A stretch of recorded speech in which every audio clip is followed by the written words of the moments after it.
Welcome back to He's a Giant, a pod about Daniel Falele and Evan Neal.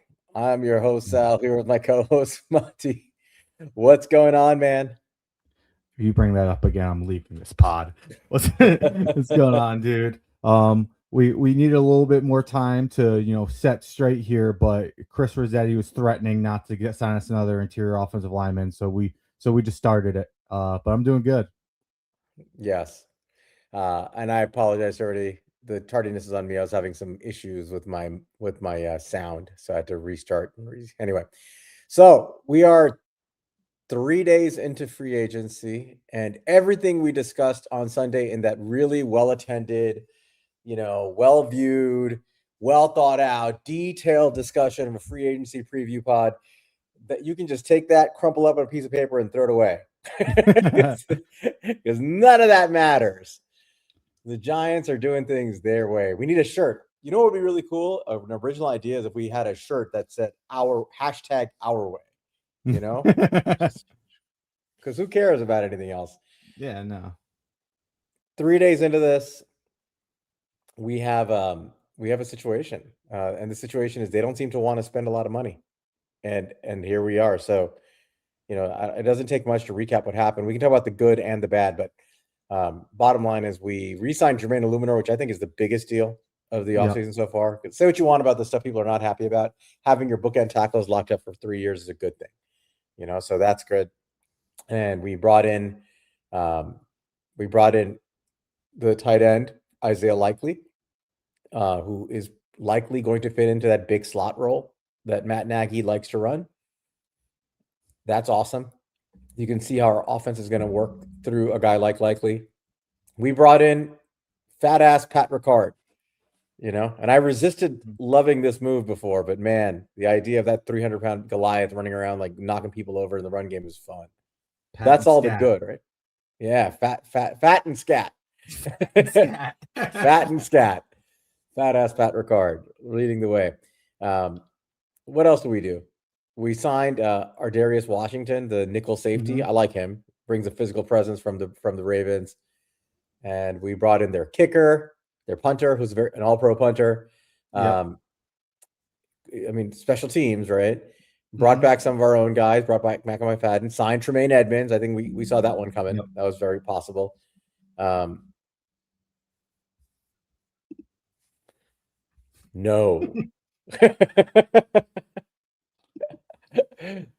we that's Jabri, for anybody who doesn't know, who gets proceeds supposedly from all this. But,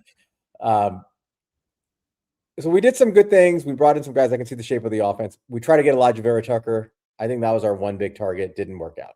And we lost Wan'Dale Robinson, not surprising. We lost Flott to the Titans too. That one kind of stung. But we signed Greg Newsome for a year. I like that. Who else did the Titans sign? They signed Daniel Bellinger, Flott, Wan'Dale Robinson, and Austin Schlottman? Yep. They like our players. They do. They just want to build a team full of the New York Giants and the New York Jets, because that's a way to win a winning organization.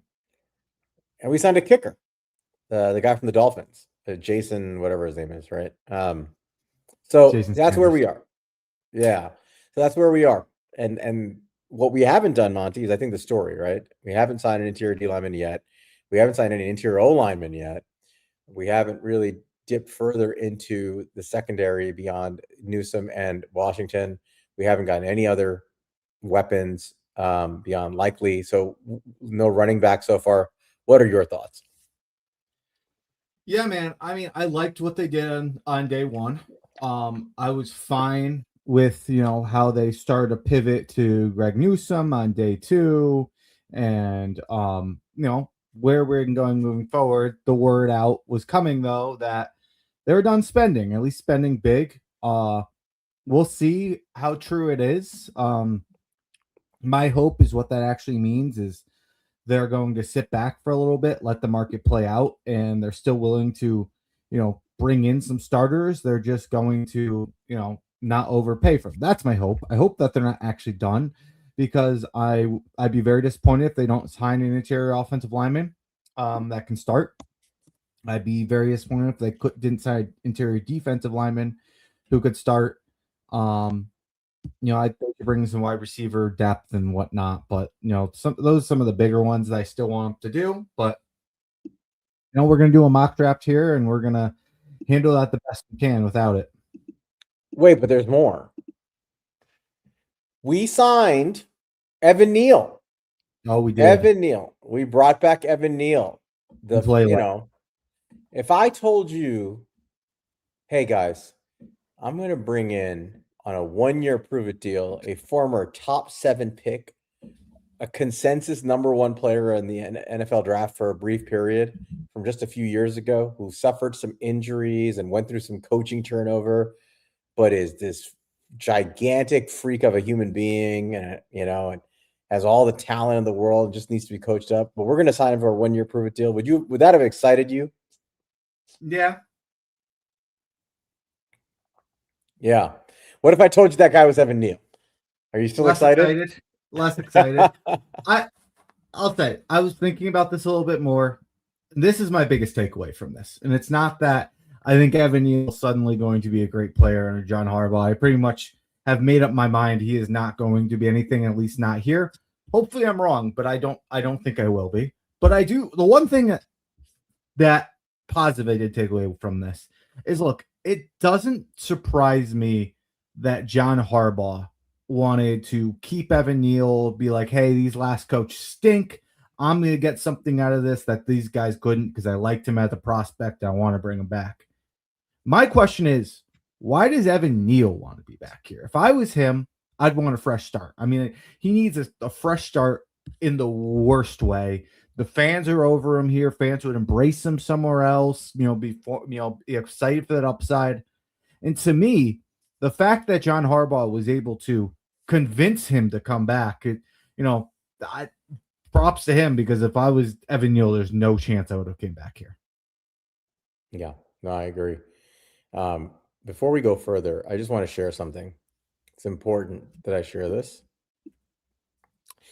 This is in an era of World War III and information and media wars. We should be able to identify misinformation when it presents itself. And I just want you people to see the telltale sign of misinformation. Notice the all caps and the multiple exclamation points. When they do that, they're lying to you. They're lying to you. Just for their own sick pleasure. All right. Yeah, I don't know why Evan Neal came back, but John Harbaugh apparently wants to work with them. I mean, I don't know what to say about that. I guess you have to believe he liked him coming out of college and wanted to see what he could do. He had an Evan Neal prototype there in Baltimore, Daniel Falele. He did. And hopefully this keeps him away from here. Or Monte. No. Just imagine the vision. I don't want to imagine. I don't want to imagine. 710 pounds of guard surrounding JMS. Oh, he left. I can't believe he left. We're not doing this. You're gonna just leave the pod? I can't believe you checked out. I told you I would if you brought it up again. I told you I would. Monte doesn't want to see the vision of the two pillars of gigantic, like, surrounding JMS and plowing. We don't need that much fucking fat on our line. Okay, but if you think about it, the two of them plus fat ass Pat Ricard, that's 1,000 pounds of run blocking. 1,000 pounds of run blocking. Too much. Think about it. 1,000 pounds. Too much. 1,000, half a ton of run blocking, and you don't want that. No. I feel like you're not enjoying this enough. Oh no, man. No, I'm okay with Evan Neal. Well, I get upset when we start talking about Daniel Falele. Falafel is misunderstood. All right, so we have a few. I don't know how. Like, so the Giants. I don't know what their cap situation is. I don't really give a shit. They've really decided to not. They've just decided not to push cap, right? Like, they're not interested in pushing cap right now. And I don't know why. I'll be honest. I really don't know why. You have a rookie quarterback contract going on. You have some young players. You would think this is the time to start acquiring talent, but they're drawing a hard line in the sand on this cap thing. It's weird to me.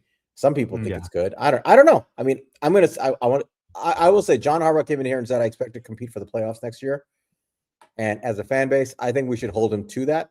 So I don't really, it's on you who you bring in, man. Like we want who we want. You get who you get. But that proclamation that we're going to compete for the playoffs and the wild card or whatever, the division, whatever he was saying, you gotta live up to that. You have to be a team that can compete like that. Don't give me 5 wins and say we're working at it. You have a chance to do this correctly. I mean, there is one point, by the way, and I mean, this is Momo, and he's made this point on Twitter. He's not letting Joe Shane blow up the cap to save himself. I mean, it's a point to think about. Like, is this just like this is really our quote rebuild year? We're just not calling it that. Or we're gonna let Joe Shane die on this vine while we take care of business and protect our cap. Is that really what's happening here? I don't know. It's weird to me because we've talked about it. Like, you go big this year. Like, I know the Ravens game, the John Harbaugh game is to, play the comp formula, all that type of stuff. But to me, you reset this year. You bring in your guys. You reset the middle of the roster. Get your guys. Get some culture changers in here. And then next year, you've spent some of the cap. You've pushed into the year after. That's where you can take your calculated shots. Yep. Well, I would be lying if I said after everything we've talked about leading into the free agency period that I'm happy with what's happening. I'm not thrilled with this. I'm also not losing my mind about it like some people are. I just want to see where this goes, but I'm not thrilled about the fact that we've done like nothing to invest into the trenches, really. Yeah. I mean, Eluemunor, I'm not minimizing Jermaine Eluemunor, but he's not making the team better. He's just not you're just not letting him leave and letting it would have been a big worse. Loss. Yeah. Right. So you didn't create a hole there, but you didn't fill one either. I mean, we don't have a starting right guard yet, unless it's Evan Neal. We don't have a replacement for Runyon yet, unless he's just not being replaced. We don't have an upgrade at center, certainly. So, and on the defensive line, we haven't done anything, like not one thing. We haven't added one person on like to sit next to Dexter Lawrence. So, whatever your approach is, you need to add talent. Otherwise the team will not compete next year. It's not going to be able to be competitive. So figure it out. Yeah. I mean, that's essentially it at this point is, look, I'm okay sitting back if they're still going to address the offensive and defensive line. I think there's plenty of good guys out there. And I think after missing out on the top guys, granted, I'm not happy that they missed out on all these top guys. And there's a couple out there. Maybe there is a world we get Wyatt Teller, even though it doesn't sound like that. But I do think there's a lot of good guys. You could take a shot on both sides. And, I do, that's always the best deals is when these teams sit back and you're like, how the hell did they get them for that price? It's because they waited a couple weeks in the free agency, let the market die down. And they brought a guy in for $5 million, $6 million, $3 million. Like, and then you can get a quality starter for that price. So hopefully that's their plan. We'll see. I'd like to think that that's their plan because every year that plan works out for the people who are patient enough to wait for it. You always see teams pick up guys, but that's also not a reason not to still participate in this part of it, right? A free agency. You can actually do both. You can look for quality players now, try to get them locked up, and still keep some money on reserve and some cap space on reserve for somebody who shakes loose later, right? Like, you don't have to just sit back and wait for things to hit the clearance section. But that seems to be the approach right now. It's wait for the clearance aisle and sign Evan Neal and special teamers. Yeah. Look, the only way to that point, the only way you get these deals is by being active and sitting around and waiting and know whose market's dropping, not by just being like 3 weeks later, hey, is this market low? No, it's being involved every step of the way. Yeah. So we'll see. I mean, before we jump into the mock draft, like we should probably talk about like the guys they did sign and the kind of impact they will have. I think that we can already see some of that taking shape. So like start on offense. I mean, Pat Ricard and Isaiah Likely, like what do you think of their addition and what that means for this offense? I mean, you know me. I've been advocating for a tight end basically this entire offseason before the offseason even started. Similar, obviously didn't work, but similar how we spoke to when we traded for Darren Waller, it's the money ball technique. It's getting a guy who you can sign for much less, who can bring similar to better offensive production as a wide receiver at the same price. I think he's an ascending player. He's a guy who's only been a tight end 2. And in the chances where he has been a tight end 1, he's shown the ability to be one. He obviously has a connection with John Harbaugh. That's important. They have a vision for him. They know how to use him. That part all matters.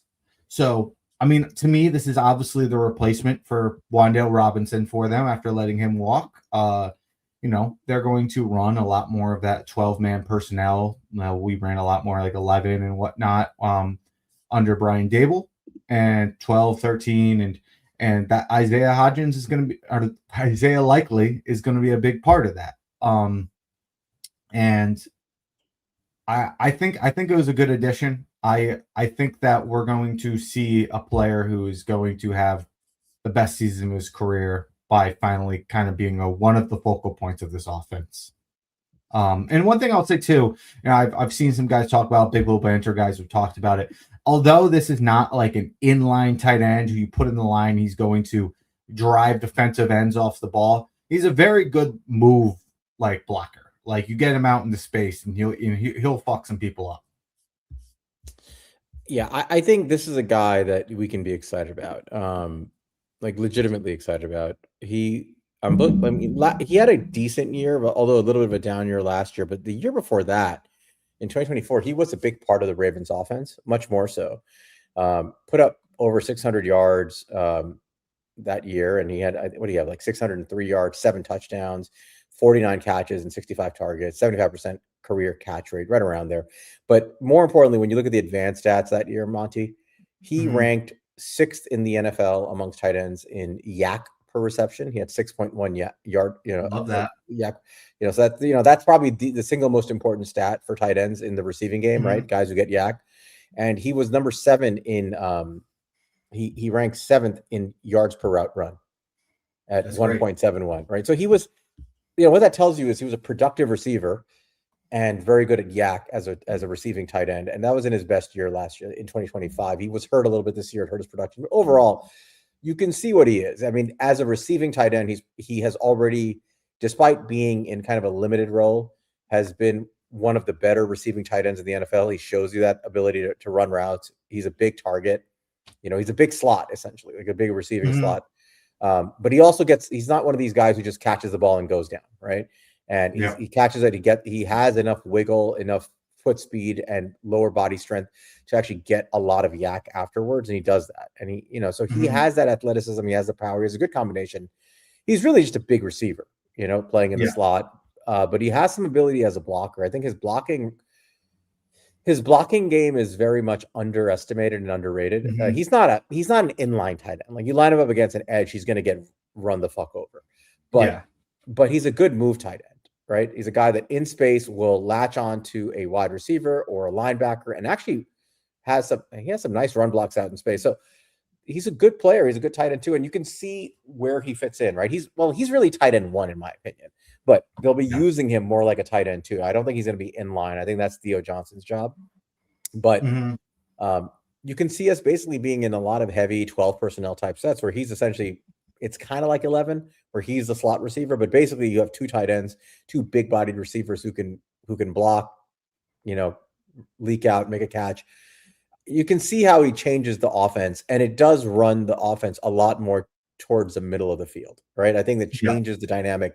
It's pretty substantial. We expected that, right? With Matt Nagy, that like you're going to probably see more middle of the field usage than you did with Brian Dable. So right off the bat, there's that. The other guy that was added was Pat Ricard. And so let's talk about Pat Ricard very quickly. How do you see him changing this offense? I think it's the biggest move that we've made so far to help our run game.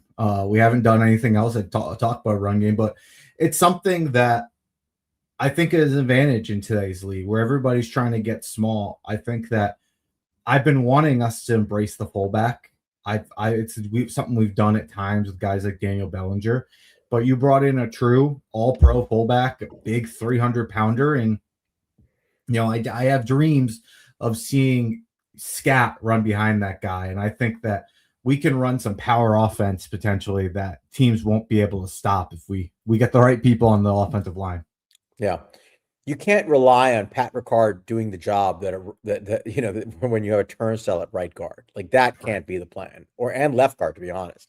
You got to get competent guards in here before the season starts, and then you got something really good to work with. If your guards can create just a little bit of room in that run game, Pat Ricard can do a lot of damage running with a little bit of a runway, leading your back, and just imagine having a good run blocking guard, whoever that may be, plowing through guys at the first level, and then you got Pat Ricard leading in and just destroying some linebacker, and you got freaking Cam Scadaboo behind him, rushing through and trying to kill somebody with his helmet, like that.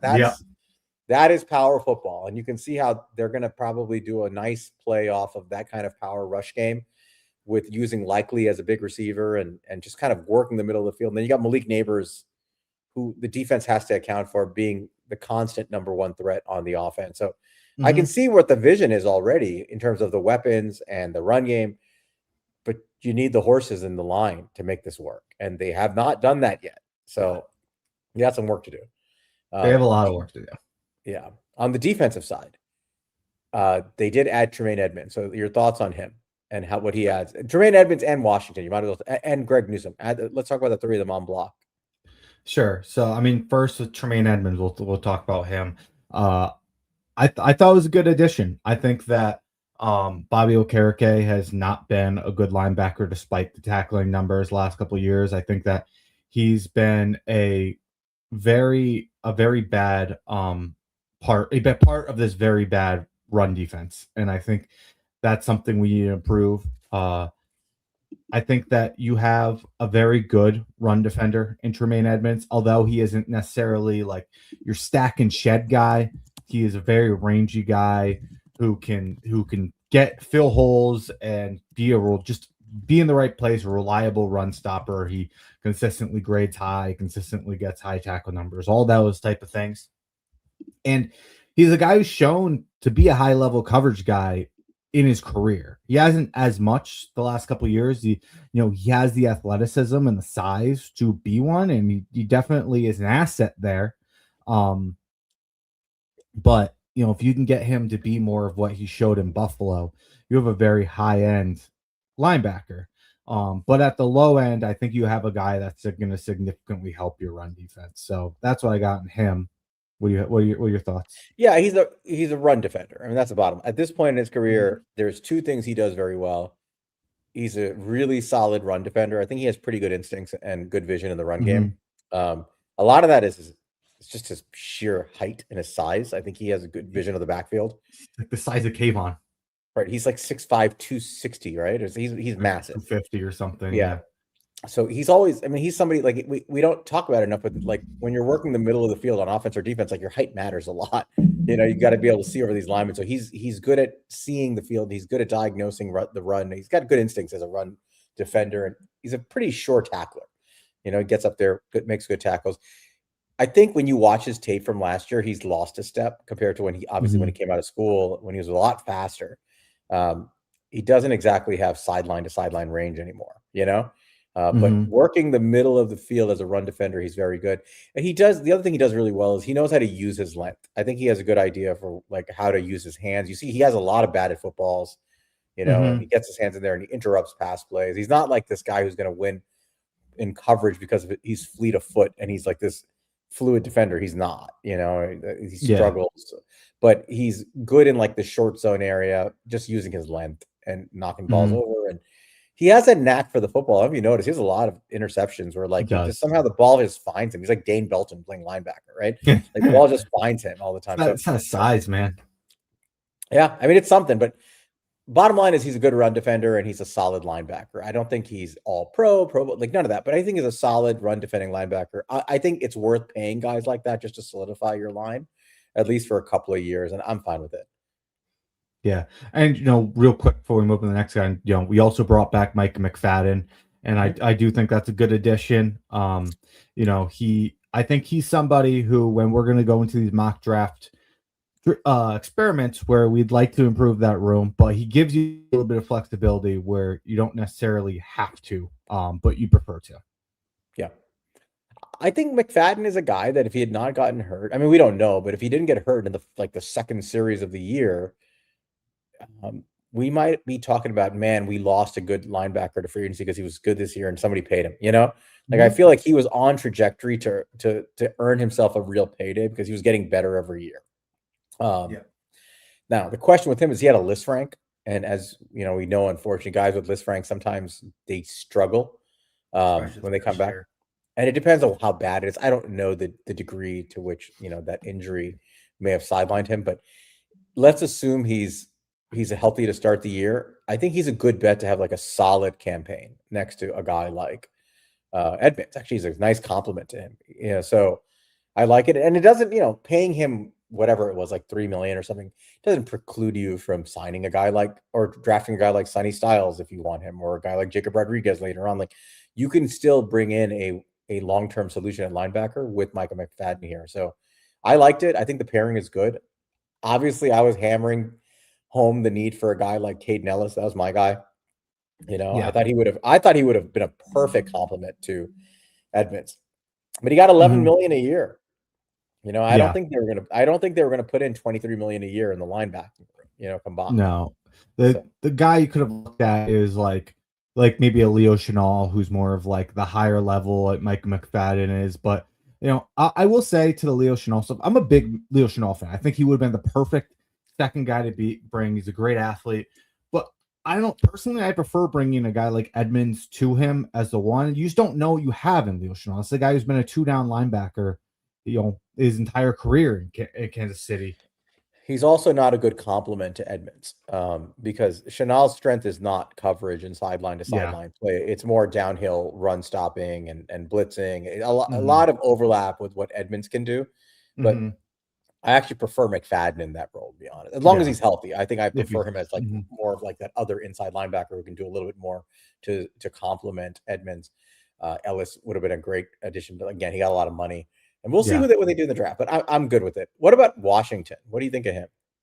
I think that was a great grab. I mean, it's a guy who's, struggled a little bit coming off of injury this year, but in 2024 was a guy who showed to be a really good coverage guy. He's a guy who has flexibility in both the safety and the nickel spot. I think, with some question marks and Tyler Nubin, hopefully he steps up, and with some of the limitations we've seen from Andrew Phillips to this point in time, I think he's a guy who can fill in and help out in both those spots and give you some more coverage chops in your secondary.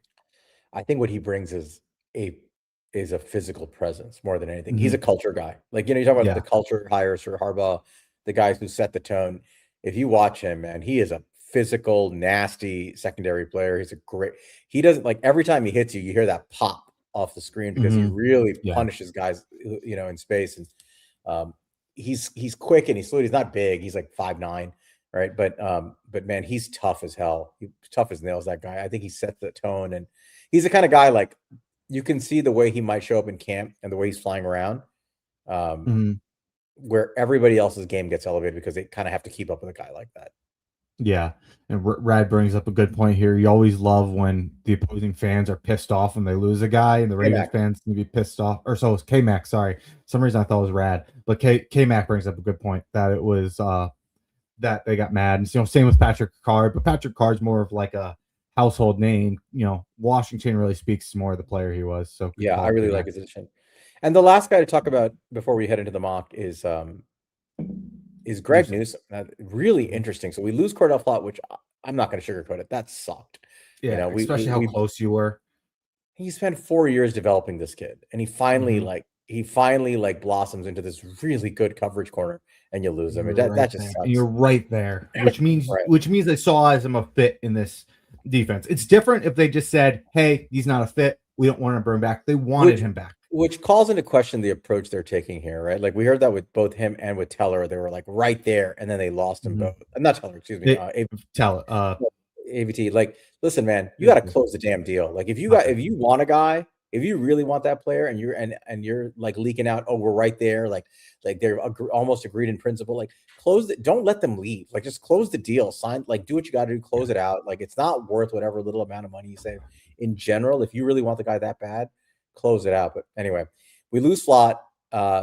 but we, so we were all upset about that.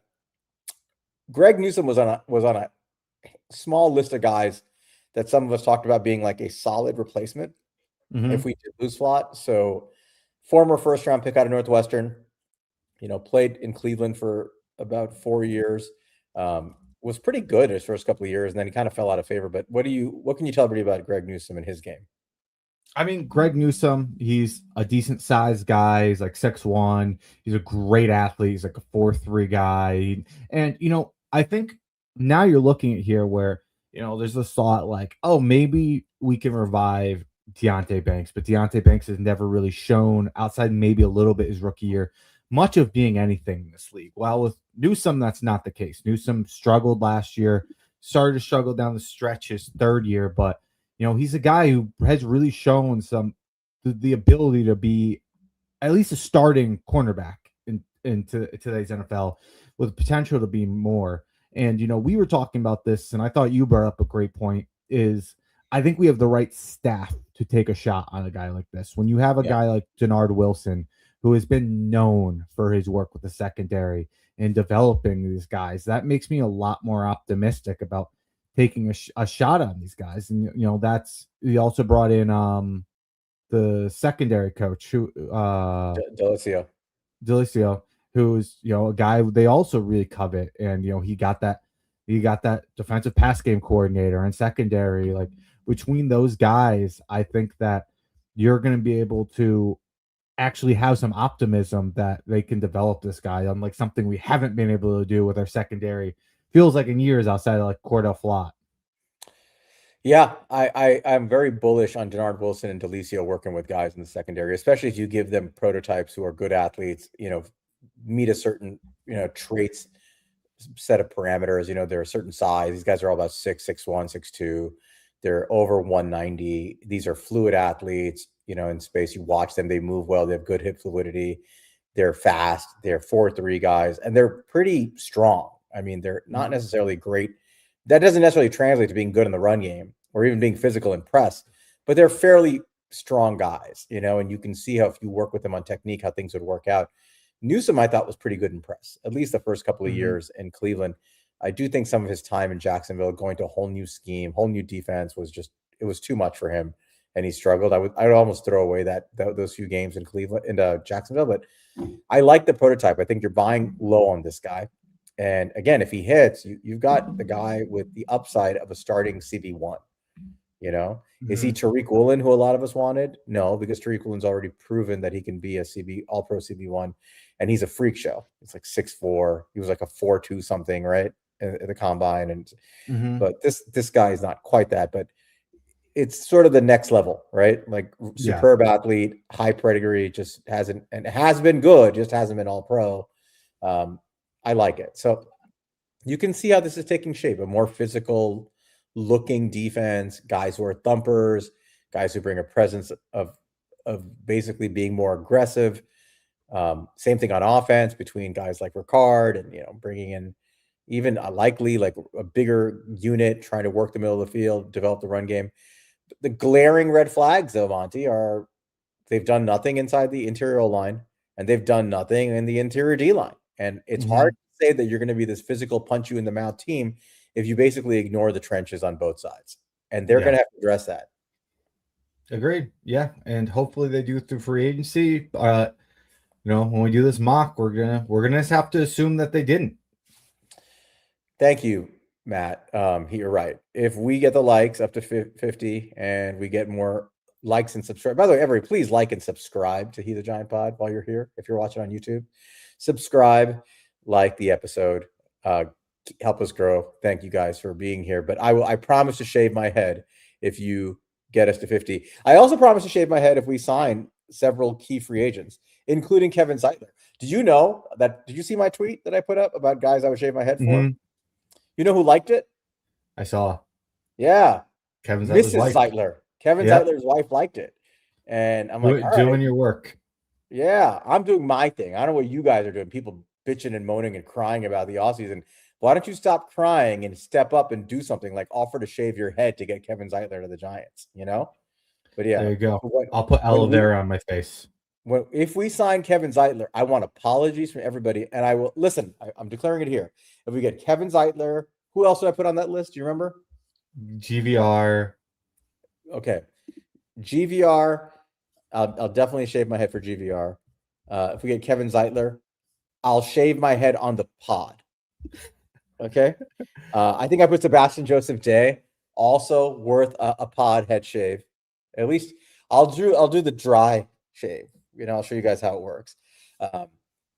Who else did I put? Oh, I put what's his face? The 40-year-old D tackle who's actually 25, Ashawn Robinson. But he's signed tonight. Yeah, he got cut, and he ended up signing for more money than he got cut for in Tampa on the same division. If we sign Wyatt Teller, you have to grow your hair. That's right. No, I don't want to grow my hair. I can't go to Turkey now. Freaking World War III is going on over there, man. I can't do that. No, I will shave my head if we get any of those guys. And if for Zeitler and his lovely wife who liked my tweet, I'll do it right here on the show. All right. Well, we got some Titan fans in here telling us we can't take Zeitler. What Titan fan? Titan fans in here? Yeah, we have a Titans fan here. Shout out. Welcome, Titans fans. Who are you guys to tell us we can't take any of your damn players? Yeah, you took our whole 2022 draft class. Facts. You took all our bald coaches. You hired the Jets bald coaches. They're trying to get insight on their free agents for next offseason. Exactly. Seriously, man. All right. Welcome though. All right. So do you want to get started with this mock about half an hour into the sucker? Yeah, let's do it. And sorry to anybody who usually watches on X. For some reason we're getting errors, so we're pure YouTube for this one. Thanks for nothing, Elon. All right. All right. So I had an idea that I'm going to share with you now because I didn't tell you before. If we have the time, let's just do a 7-round mock, one without trades and one with trades, because I think the trade scenario is one that's becoming more and more real by the day. Okay. And I think it was real anyway, but it's becoming more and more real. So you want to do one without and one with? Sure. Which one do you want to start with? Let's start without. Okay. See how that board shakes out, and we'll compare the two drafts. All right, and see how it looked. Just to run the scenario. So we have 6. What do we have? 6 picks, I think, right? Or 7 picks? 7 picks. Yep. We have a first, a second, 4th, 5th, and then 3, 6. So yeah. So we have 7 picks. All right. So we're going to use PFF. The settings are just the standard ones, right? Yep, just standard. All right, let's cook. All right. Who went? First 5 picks went Fernando Mendoza, Alvaro Reese, Sonny Styles, David Bailey. Okay. Sonny Styles going is bizarre at 3. Although I have no good feel. Who knows? I don't know what the Cardinals are going to do. They did not address right tackle yet, to my knowledge, right? Did they? I don't think so. They sign anybody? I don't know. The Cardinals? Yeah. The Cardinals, they got whatever, the guy from Siamolo. Yeah, but they didn't sign a tackle yet, right? And they need a right tackle. So. And they are kind of signaling, I think, in my opinion, by not addressing tackle in the class of free agents, they're kind of signaling that they're comfortable taking a tackle at 3. That's my opinion on this, right? Or somewhere in their draft class. So I suspect that they're actually like, I think they would take Maui Noah at 3 personally. Maybe. What do you think? I think they'll probably go some sort of defensive weapon. That's where I think. And we have to the Titans fan we have in here. He said he thinks they're gonna go Love or Bane. I've really been thinking that they're gonna go Love. That's where I've been leaning, because they've seemed to address some of that defense, and they got Wan'Dale, but I think they want a weapon to help out. So Rob Saleh brought all his defensive players in, right? And they're going to roll with that, and that's cool because Rob Saleh is, pound for pound, might be the best defensive coach in the NFL, right? He's up there. Whatever with Jim Schwartz and those guys, he's in that caliber. On offense, they brought in obviously Wan'Dale, and they got to make this thing work with Cam Ward. They're going to roll with their offensive line. They brought in somebody. I forgot who they signed in the offensive line. They signed somebody good. I can't remember who it was though. But I agree, they need a weapon, and I don't think I think Love is the best weapon in the class. You know, and so I agree with the Titans fan who says like the best thing you can do for Cam Ward is bring in a guy like Love here. And they don't really have a running back in place, so they're in a good spot to do it. I agree, but for the sake of the exercise, they went with who did they Bailey here? Okay, I mean, I don't think any of this is crazy. I mean, they didn't get any. I mean, they traded for Jermaine Johnson. They signed Jonathan Franklin Myers and traded for Solomon Thomas tonight. You see that? They're getting the gang back together, but I can 100% see them going ahead. I can see an edge rusher here too. It could be Bailey. It could be Bain. It could be any, but for the sake of this, even though Dable's clearly the GM. So are we doing what we think the Giants are doing, or what we're doing here tonight? I think we should do what we think the Giants should do. All right. So the board, you see it right there. I mean, those are essentially the best players: Love, Bain, Maui Noah, and Downs. And we might as well throw Delane in for the discussion.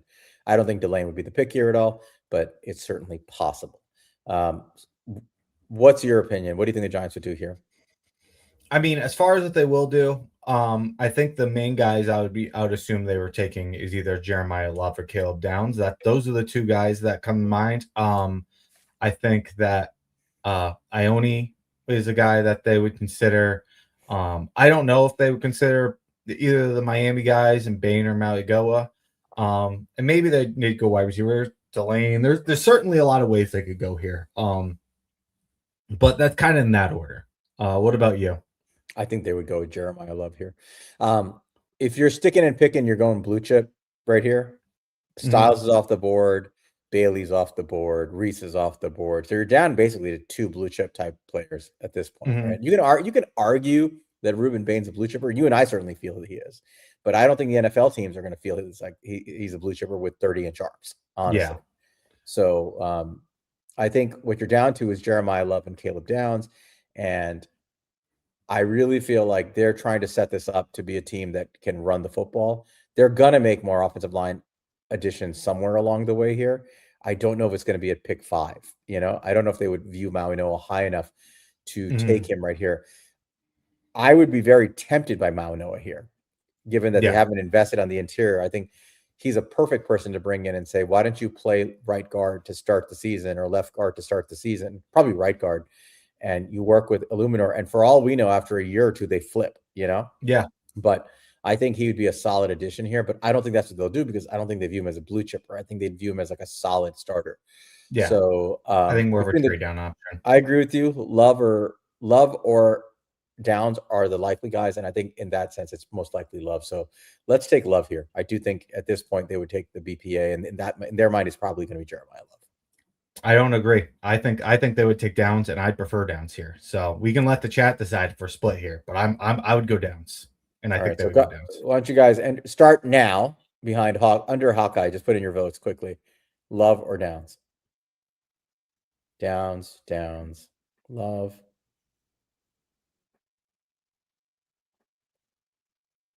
Looks like Downs is winning.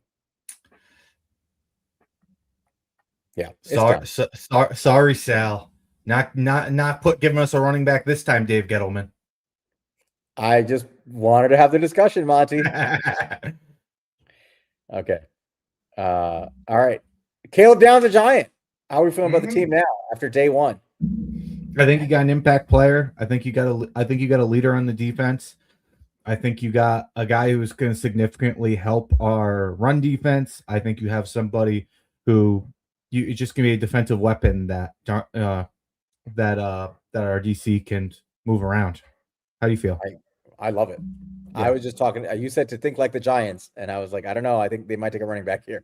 But I said ultimately what we think we should do, but think what the Giants will do. Yeah, would do. All right. I love it.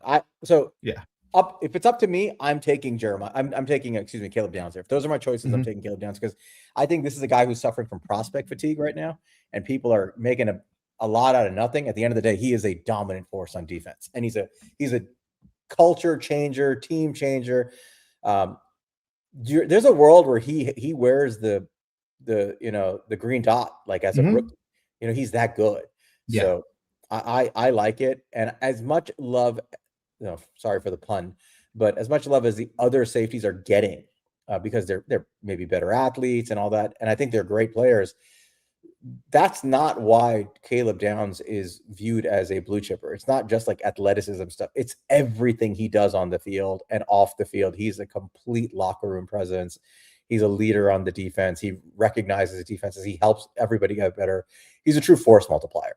And I think they would look at him that way. So Yeah. good pick. All right. 37. So we're in a tough spot here because we went with the best player available. Like I think we should have, or arguably the best player available, but we didn't really. Trades in this one. We're not making trades, and we didn't really address a need. So we need to fill wide receiver, we need to fill O line, we need to fill D line, and I think that we have to mix here. Who's the best player available in corner, and strategically, like what's going to be there. We're gonna have to go a full round. So we got to do the mental vertical board, horizontal board. Yeah. So let's take a look at we'll take a look at each position by one. So you're looking at guard right now. Yeah, we'll start with interior line. So Pregnon is you guys probably know him by now. He's a guy that's knocking on the door of a first round pick.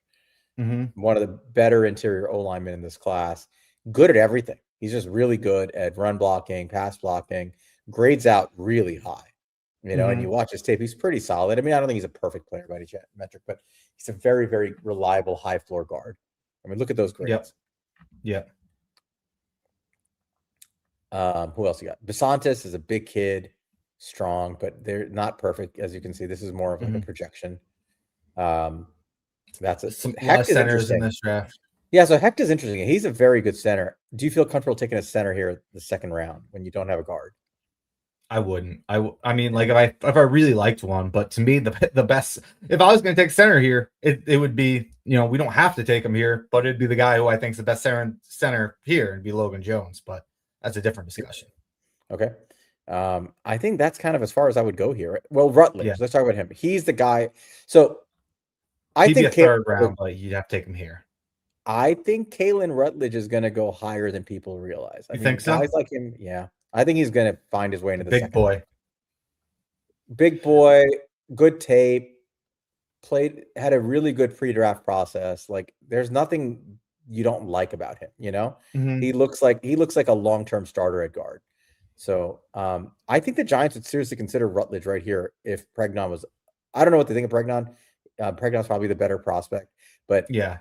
But if he's off the board, I think they would seriously consider taking Rutledge here, honestly. Yeah, I mean, that's again the value of trading down a little bit and just getting up picks, but we can't do that here. So let's look. What else do we need? Wide receivers are a really important one. This is one where it's going to be hard to get guys later on. So let's see. Or at least guys who can start. Yeah, so Chris Bell, you and I didn't love. I mean, traitsy, but he's coming off injury. Yeah. Jeremy Bernard, I don't know how you feel about him. I'm not a huge fan. I think he's solid, but I don't think there's anything special there. Mm-hmm. Skylar Bell, I think we both are big fans. Yeah. A little older, a little early here, but I like him a lot. I wouldn't take him in the second. Chris Brazel, I think you guys know by now we're not fans. Mm-hmm. Very traitsy, big, fast, all that stuff. Had a good combine. I still need answers for the tape. I can't forget all the plays where he just doesn't move, Yeah. I would need answers for that. And I don't have them. Surratt, we're at Branch. Like, are you taking any of these guys second round right now? Is there anybody you consider here? Surratt would probably be the guy I would do. Jacoby Lane must have went, right? That's the guy who I have my eye on, but I don't see him, right? No, he's going to be later. All right. So if he is later. Wow. Okay. Yeah. Oh, their board is a little off. If we're going wide receiver here, I think we'd probably be looking at Surratt. If we're going O-line, it's probably Rutledge, right? Out of that group. Mm-hmm. Let's assume Pregnon's not there. But who else? What other position? Let's do cornerback. Let's take a look cornerback. I think there's an obvious one on the D line. So let's take a look here. There's some good guys here. Brandon Cease, D'Angelo Pons. D'Angelo Pons a smaller guy. Chris Johnson, Keith Abney. I think there's a lot of guys worth considering here. Yeah, I would. If I was going corner here, I would put the card in for Chris Johnson and not think twice. Mm-hmm. He was phenomenally good this year. San Diego State. If you watch his tape, his coverage is incredible. He's just so quick and fluid. And he answered a lot of questions at the combine. Did you watch his drills? I mean, his footwork is top tier. And he tested phenomenally. He ran a 4.4 flat, the jump 38 inches. Yeah. Cisse is a good player. I have nothing bad to say about him, but I actually think Chris Johnson's a special athlete playing cornerback. Mm-hmm. I would not very good. I don't think he tested that well though. I think he tested but he's but so if I was going corner here, I would probably go with Chris Johnson. And then go to D-line. Yep. And then D-line is the other one here. And let's go D-line. I think the clear one here that jumps out here, Lee Hunter. And so if he's there at pick 37, I don't know if he would be or not, but here he is. And I think there's a chance he's here, certainly. I mean, he's a run stopper. He's a senior. He's a pocket pusher. He's not just a block eater. He's actually a pocket pusher who can stop the run. He doesn't have much in terms of counter moves and things like that as a pass rusher. That's going to limit his upside and his value at the NFL level. But he pushes the pocket and creates a lot of pressures that way. And he really is excellent at stopping the run. And I think that's what's good. He's a little older, if I'm not mistaken, right? Hunter, what is he, 24? How old is he? Let's say. Am I mistaken? 23 and a half. Yeah. So it would be a lot like Darius Alexander last year. You took an older prospect. You got it. He is what he is. You should accept it. Don't expect a lot of upside. You look down the board here, there are some good players, right? I mean, guys like Rashawn Benny, who you can get later. The Godfather is here. Darnell Jackson's a good lineman. He'll be there later. He'll probably be gone, right? Ranked 78, most likely. Yeah, a lot of guys are gone. Is a good player, but you'd have to take him here. I think realistically, Rashawn Benny would be our next target, and it would be with our 4th round pick if we bypassed it and we went. But so let's just say, for the sake of argument, again, we're down to Lee Hunter on D line, Chris Johnson at cornerback, Elijah Surratt at wide receiver, or let's say Kalen Rutledge at O line. Mm-hmm. Who are you taking amongst those 4? It's between Lee Hunter and Chris Johnson for me. Okay, you're not taking the O line here. We haven't addressed guard yet. I don't think I would. I think I feel good about the value drop off not being as big as some other positions we need. Okay. What about you? For me, it's between. I actually think it's between Rutledge and. I would probably put it between Rutledge and Chris Johnson, honestly. But I like Lee Hunter a lot. Mm-hmm. I'm trying to see it's just hard. I don't know how you can ignore. I guess it's where I am with free agency right now. They haven't addressed either side. I don't know which way to turn, but I feel like you have 2 needs at guard. You have 1 need on D line, and it's so. Our agreeing point is Chris Johnson and ignoring the line again. So is that what we want to do? I'm fine with it, but I mean, you're in the draft. You should take the best player. Right. And not feel need as much as you have a need thing here.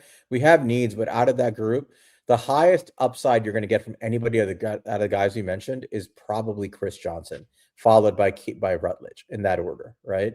In terms of what they offer, because Chris Johnson has the potential to be a starting CB1 in the NFL. He's very good. So yeah, I'd probably vote for Chris Johnson here. All right, so let's go Chris Johnson. I think who would you be your 1? Is Chris Johnson your 1, or would you go Rutledge 1 if you were just choosing? I'd go Rutledge. I think I'd go Lee Hunter, but let's settle on both of our seconds and go Chris Johnson. Yeah. All right. 4th round.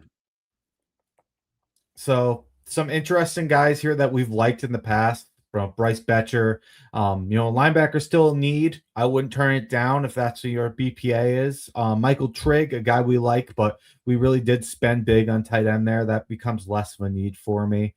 But you want to take a look at some of those positions again?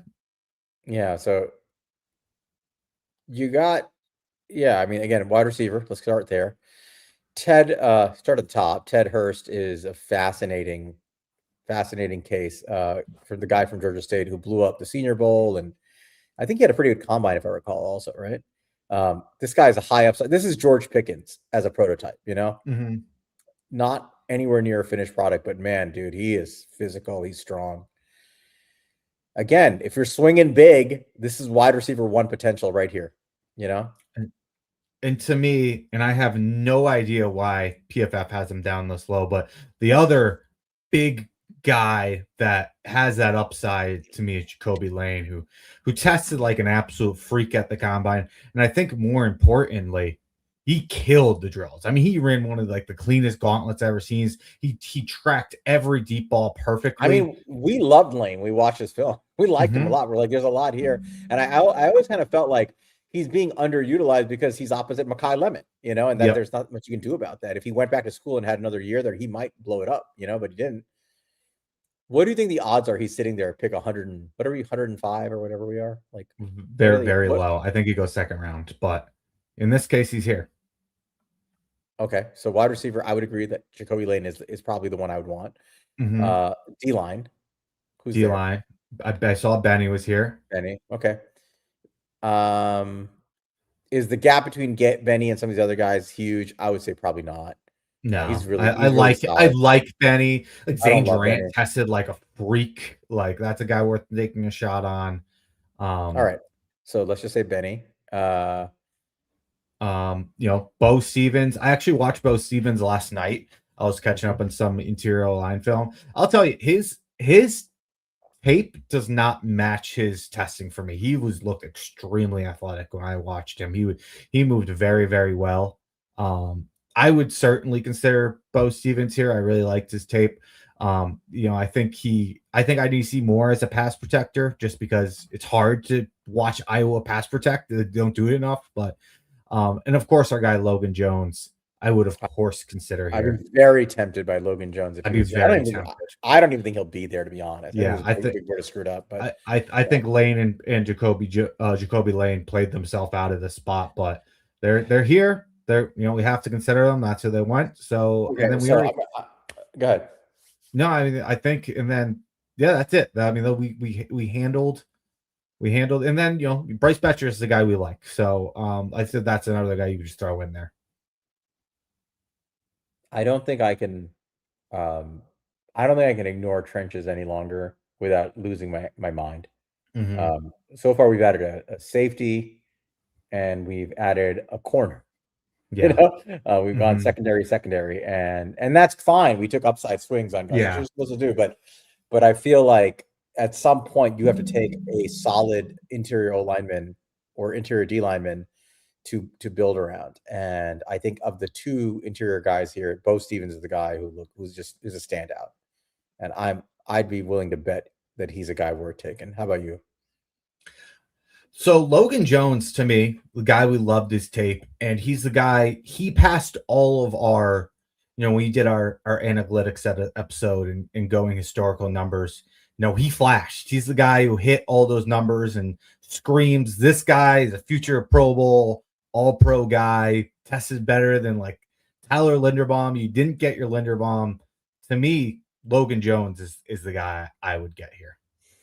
If not. Okay. So we're both agreeing that interior O-line is the way to go here. Is that the fair? Like here? So let's put it to the chat then.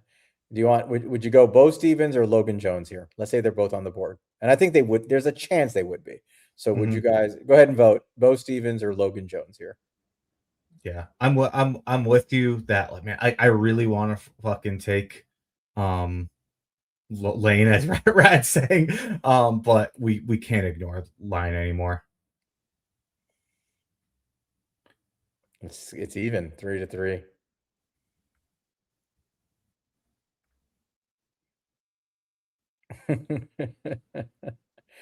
All right, it's even. We got to figure out another way to. Are we gonna? We need one more, guys. Let's flip a coin or something. You got a coin? Got Joe. All right, two more Jones. Let's do that. All right, Logan Jones. It is. Now, I will say, I think Logan Jones could actually play guard, even though he's only played center. He's big and strong enough to play guard. And I think he tested well. His footwork is very good. I think he can be a flexible interior lineman. Like, I wouldn't be opposed to letting him play center or guard this year. Seriously. Like, I think he'd be a useful lineman. So I love Logan Jones. So this is what we got here. We got Caleb Downs, Chris Johnson, Logan Jones, and we have a 5th and 3-6 left to fill some needs. All right. Let's go. Next round. Let's see. Wide receiver. Something we'd obviously like to add here. I like Kevin Coleman Jr. here. I think he's an intriguing guy. He's a good receiver. Jeff Caldwell tested out of his mind. Oh yeah, he I think did. the best testing in history for a receiver, if I'm not mistaken, right? It was up there. Let me pull it up. I can share that real quick. It was an insane testing week. And he's a good receiver. I mean, you can see that he has some solid numbers here. Wasn't bad at all. Let's see. Yeah, it's insane. I'll pull it up right now for everybody. Yeah, 99 athletic score. He's 6'5", 216, running a 4.31, a 1.48 split, 42 vertical jump, and 11.2 broad jump. 32.630 inch arms, 9.75 inch hands. I mean, this guy's freak all around. I mean, so the question is, do you think I haven't really gotten a chance to see his tape, so I can't comment on it here. I've watched cut-ups and flashes. I haven't really sat down and watched him in the tape. But I don't know. Let's say this is just what they have in here. Very, very tall. Well, what do we got? Jeff Collins. Boring. It's true. Names do matter. That's why I'm convinced that's why Jackson Dart hit. Yeah, but I mean, another really boring name, Cincinnati receiver, just got $27.5 million. Alec Pierce. That's a true. Boring name. That doesn't sound like an NFL receiver, but he's got paid a bunch of money. So, but I mean, let's keep him in mind, because what do we always say, Sal? Like, when it gets to day 3, what are the type of guys we like drafting? You want guys with high upside athleticism, or the guys who fell because of some stupid reason or injury. Correct. And so he fits that. And to me, you don't have any I like Kevin Coleman Jr. Do I feel good about Kevin Coleman Jr. starting for me next year? I don't. Do I feel that I want to put Caldwell in this team? Maybe let him run some vertical routes for me and hope we can develop them. I like the idea of that, but let's keep looking. We haven't done D-line yet. All right. Caleb Proctor, have you watched him? No, I haven't. He's disgustingly good. I don't know if you've seen him. He plays at a small school. Yeah, sure. But he is nasty. Yeah, he is ridiculous. This guy is quick. He's explosive. I saw him a little bit at the combine. I think he had a good combine, if I'm not mistaken. He really tested well. But he is his tape. Obviously, you gotta interpret it being from a small school, but very intriguing. This is a high upside kind of swing. This is I don't know what you look like, in a real school. Yeah. I'm not sure what you're going to be in the NFL. Are you just a backup? Are you just an athletic freak? You're not that big. He's only 6'2", 290 or something like that. Right. But he's quick, man. This guy he's a playmaker at a D lineman. I think he kind of played all over the line. And to what Alex said, I just looked it up. He weighed in 291, so he's bigger at the combine. And I'll say the guy I haven't watched. I've watched a little bit of Zane Durant. I haven't watched Caleb Proctor yet, but Zane Durant, who I didn't love his tape, but had a freaky combine. He was going to be a guy I suggest because the analytics. This is a guy that tends to hit guys who run in this range, but Caleb Proctor ran a sub 4.8 as well. He had a little bit better. Zane Durant had a little bit better, all around, but not a lot. And so you said he got the small school, and he's right around the same size as Proctor. I think of the two, I take the chance on the small school guy who has good tape and is a freak athlete. So for D-line, that's who I if that's who you're saying you would take, I agree with you. I mean, we're on day 3 now. Right? Was the 5th round or 6th round, wherever the hell we are. I'm taking swings here, so that's someone. I mean, Zane Durant's a guy I would take a swing on. That's if you go down, what did you move to now? I'm just scrolling. Bo Stevens is still here.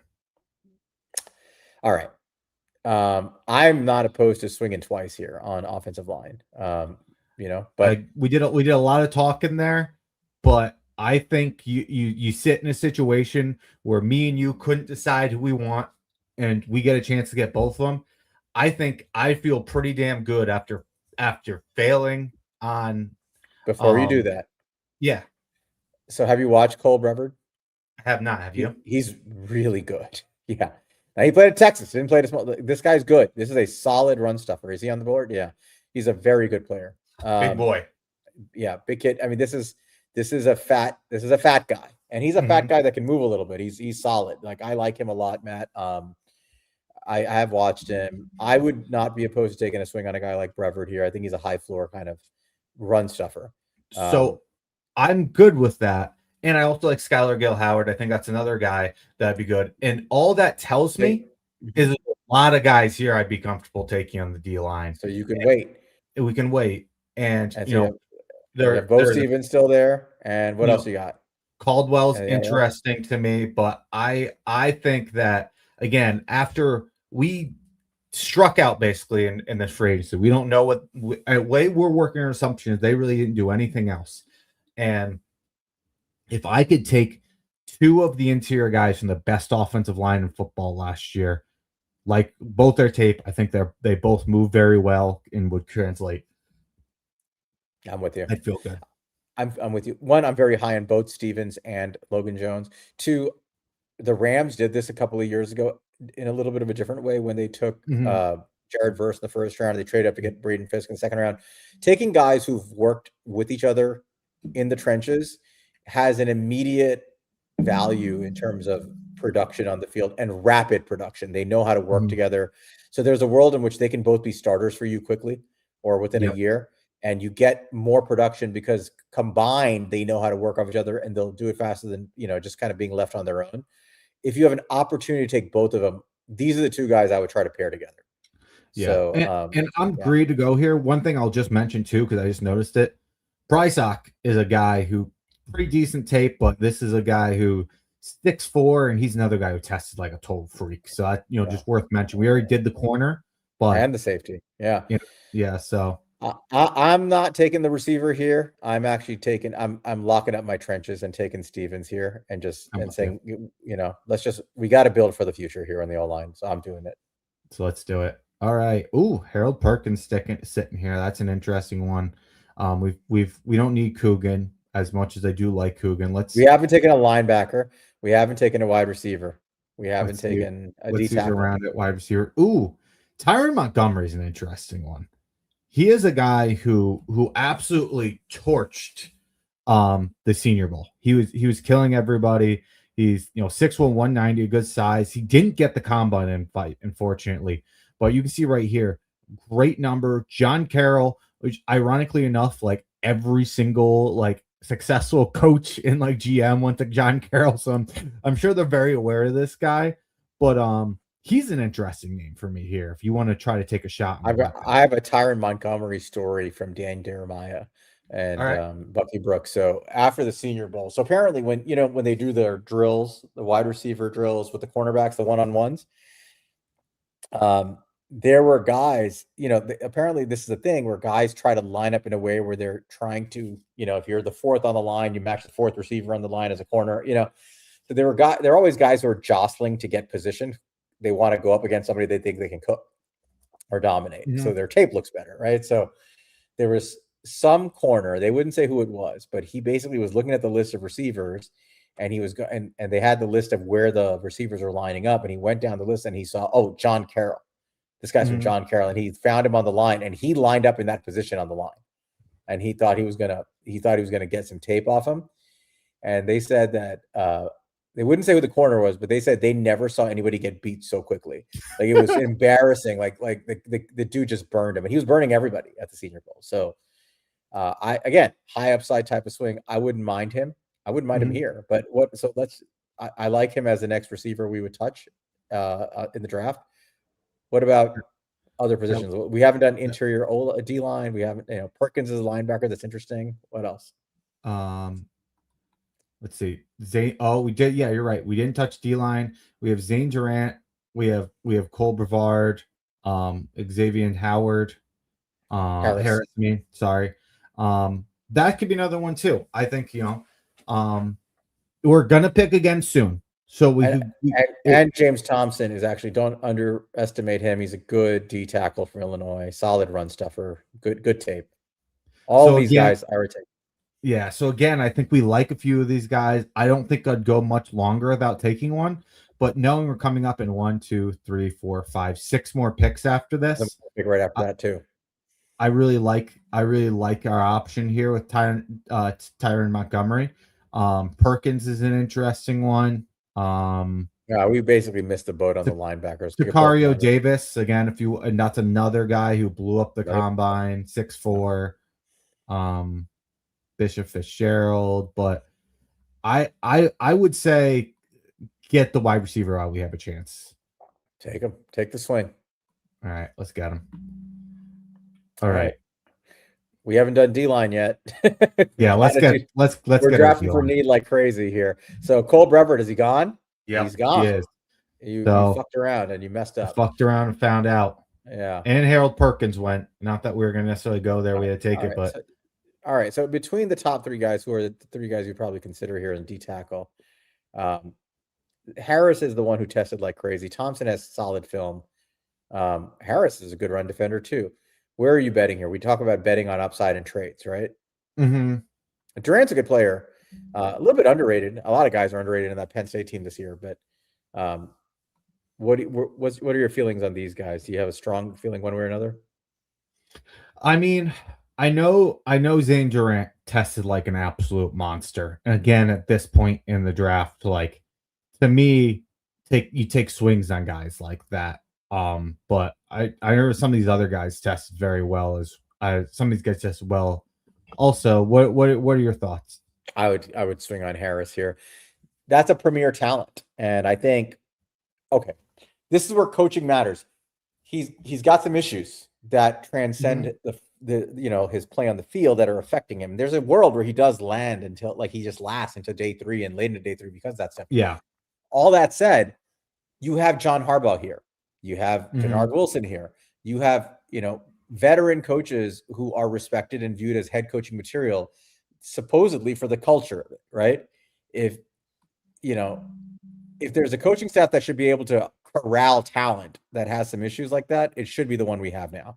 I'm taking an upside swing here and saying, just go for Harris. All right. I'm with you. I'm down to do that. So let's take Harris, take the upside swing here. All right. One more pick. One more. 2 in a row. So let's take a look at the overall board here. Again, Takario Davis, Zane Durant. These again are just 2 guys who blew up the combine. Oscar Delp would be an interesting one here. I think he would fit he'd be a Harbaugh guy for sure. I feel like, and I would feel strongly about taking him if we didn't just commit 3 years to Isaiah Likely, and we still have Theo Johnson under contract for a couple more years. I'd feel pretty good about Delp here. I would feel good about Max Bredesen here if we didn't just sign fat ass Pat Ricard. Yeah. But I do think you can take Delp, and he brings more of that in line that Likely. So the question is, what do you want from this pick? Do you want upside, or do you want someone who's going to be a role player, a special teamer? What are you looking for here?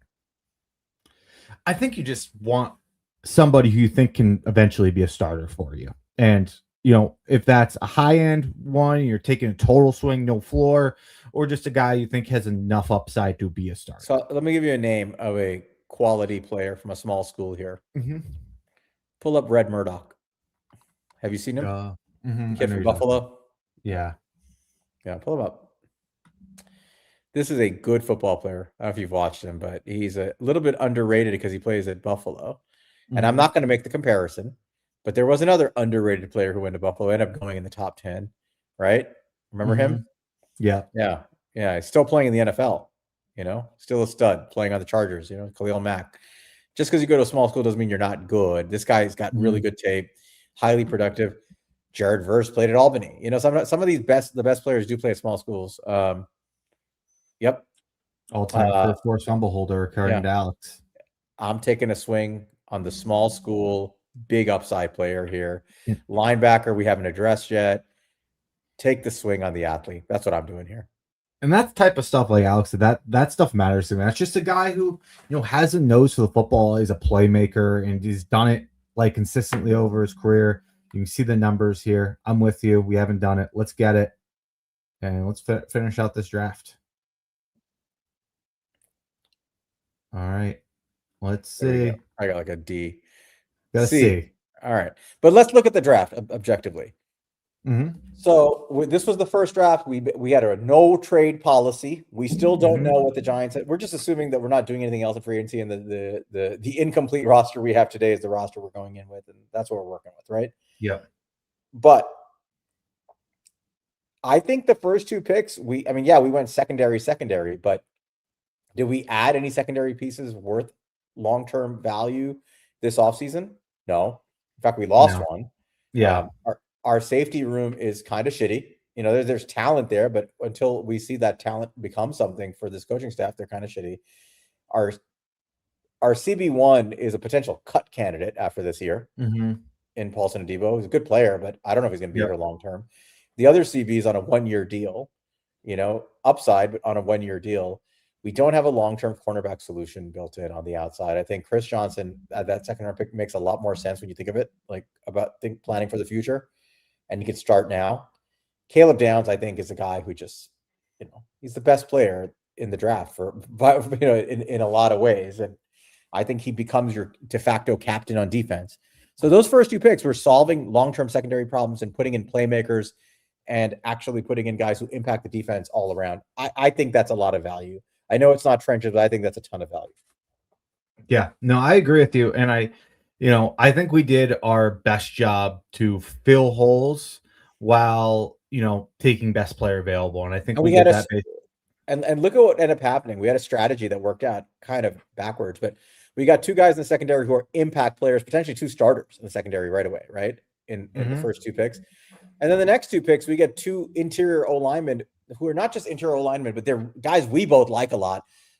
And they've played together, right? They played together for years on the Iowa O-line. You could do a lot worse than that, in my opinion, if those guys are there. And they might be. Yeah.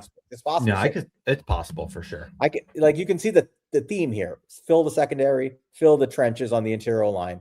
And I think your first four picks I personally think those are kind of home run picks here, honestly, when you put them collectively together in terms of impact. Yep. Yeah, no, I like this. And I would like it more with trades, and we can do that one next. But I think given what we were doing, I think we did a good job. All right. Tyron Montgomery, and then the last three picks, you're talking the sixth round picks, right? Again, take the big upside swing, swing for the fences here, right? Because most of these 6th round picks guys these guys won't even make the NFL. So I hate it when I see teams just pick it's a special teamer and a rotational role player. Like, fuck that. Who never is going to be a starter.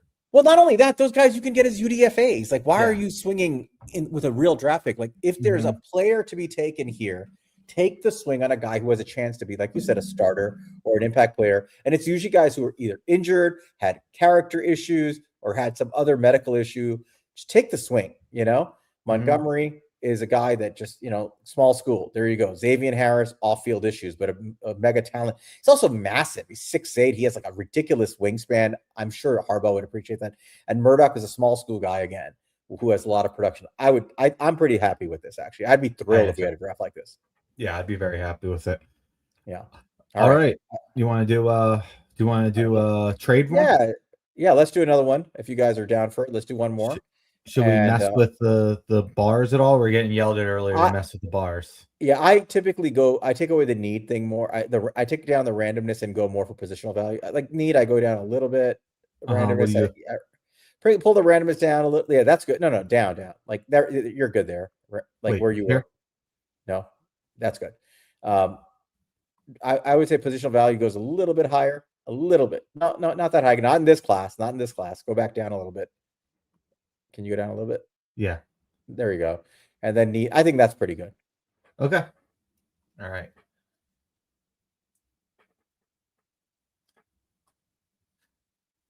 Let's start it. All right. Did you save that, by the way? Yeah, I did. Okay, good. All right. Who are the first 4 picks off the board? All right. Mendoza, Reese, Bain, Managoa. So we're Okay, so sitting this here. I Love, can Styles, see. and Downs all here. Yeah, so I can see these 4 players. Actually, I don't see Bain going unless he goes at 4 to the Titans. I maybe that because I think I can definitely see Rob Sala loving Ruben Bain. Mm-hmm. So maybe swap those or whatever. But otherwise, I think those are 4 that could go. Mhm. If Bain didn't go here somewhere, I do think Bailey would go somewhere in Mhm. here. Nevertheless, this is the scenario where you have both Jeremiah. This is a good scenario. You have Jeremiah Love and Sonny Styles and Caleb Downs and David Bailey all on the board. So you actually have 4 blue chippers in my mind here on the Yep. board. And the question is, what do you do here? So are we sticking and picking here, or are we saying, Monte, we have needs here. We need draft picks on day 2. I see some guys that I can take some chances here. There's 4 good players here that I would call blue chippers, and good players beyond that. I'm going to trade down and get some picks. What are you doing here? I'm leaning towards trading down and get some picks. One conversation I wanted to bring up. Sonny Styles didn't fall to us last time, so I didn't bring it up. But something I wanted to ask you about is so watching this free agent see happen, watching specifically where this linebacker went, and seeing a guy like Devin Lloyd, who would you say I would say is a top 5 linebacker in this league. Would you agree with that? Yeah, and he got paid $15 million a year. He got paid $15 million. And this is not me advocating not to take Sonny Styles. At the end of the day, you take the best players, you take difference makers. But I do think that there's something to be considered where you pass on paying a guy who's top 5 at their position $15 million, and then you turn around and spend a top 5 pick on a guy at the same position. It's almost like you're basically betting on that guy being Fred Warner at that point. If it's not good enough to pay $50 million, how is it good enough to pay him more than that as a rookie? Exactly. So right. So it doesn't I think make it's sense. worth, and something, our guy Alex has brought up before, I'm not quite as high on like Carnell Tate as Alex is, but Alex consistently brought up like, look how much these wide receivers are making. Look what Alex Pierce just got. Look at what Wan'Dale Robinson got. And I'm not necessarily looking to draft just to play the books game, but I do think that part matters. I think this is all things to think about as we're going to the draft. I just wanted to, kind of bring up that aspect of this. Yeah. I'm all team trade here because of that. I think the best player on the board here is honestly Sonny Styles and probably Jeremiah Love, but also those are 2 guys who are at positions where, again, you got to be pretty special to get more than like a mid-teens contract per year, even when you hit free agency on your second contract. So it's almost impossible actually at those positions to get above that. So I'm okay with not taking him at 5 overall. What's available in trade here? Let's take a look. Yep.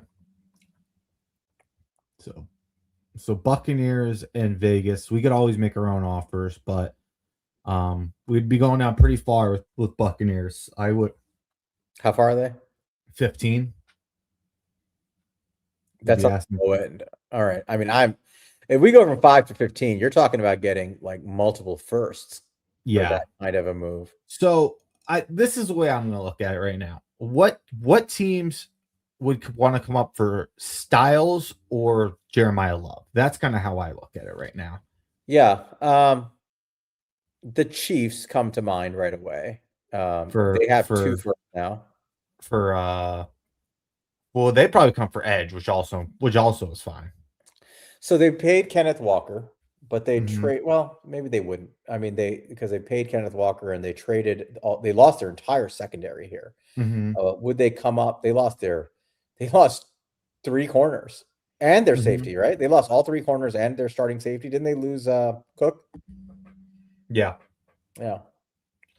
So I mean, they're going to desperately need safety help here in this class. They could come up for Downs.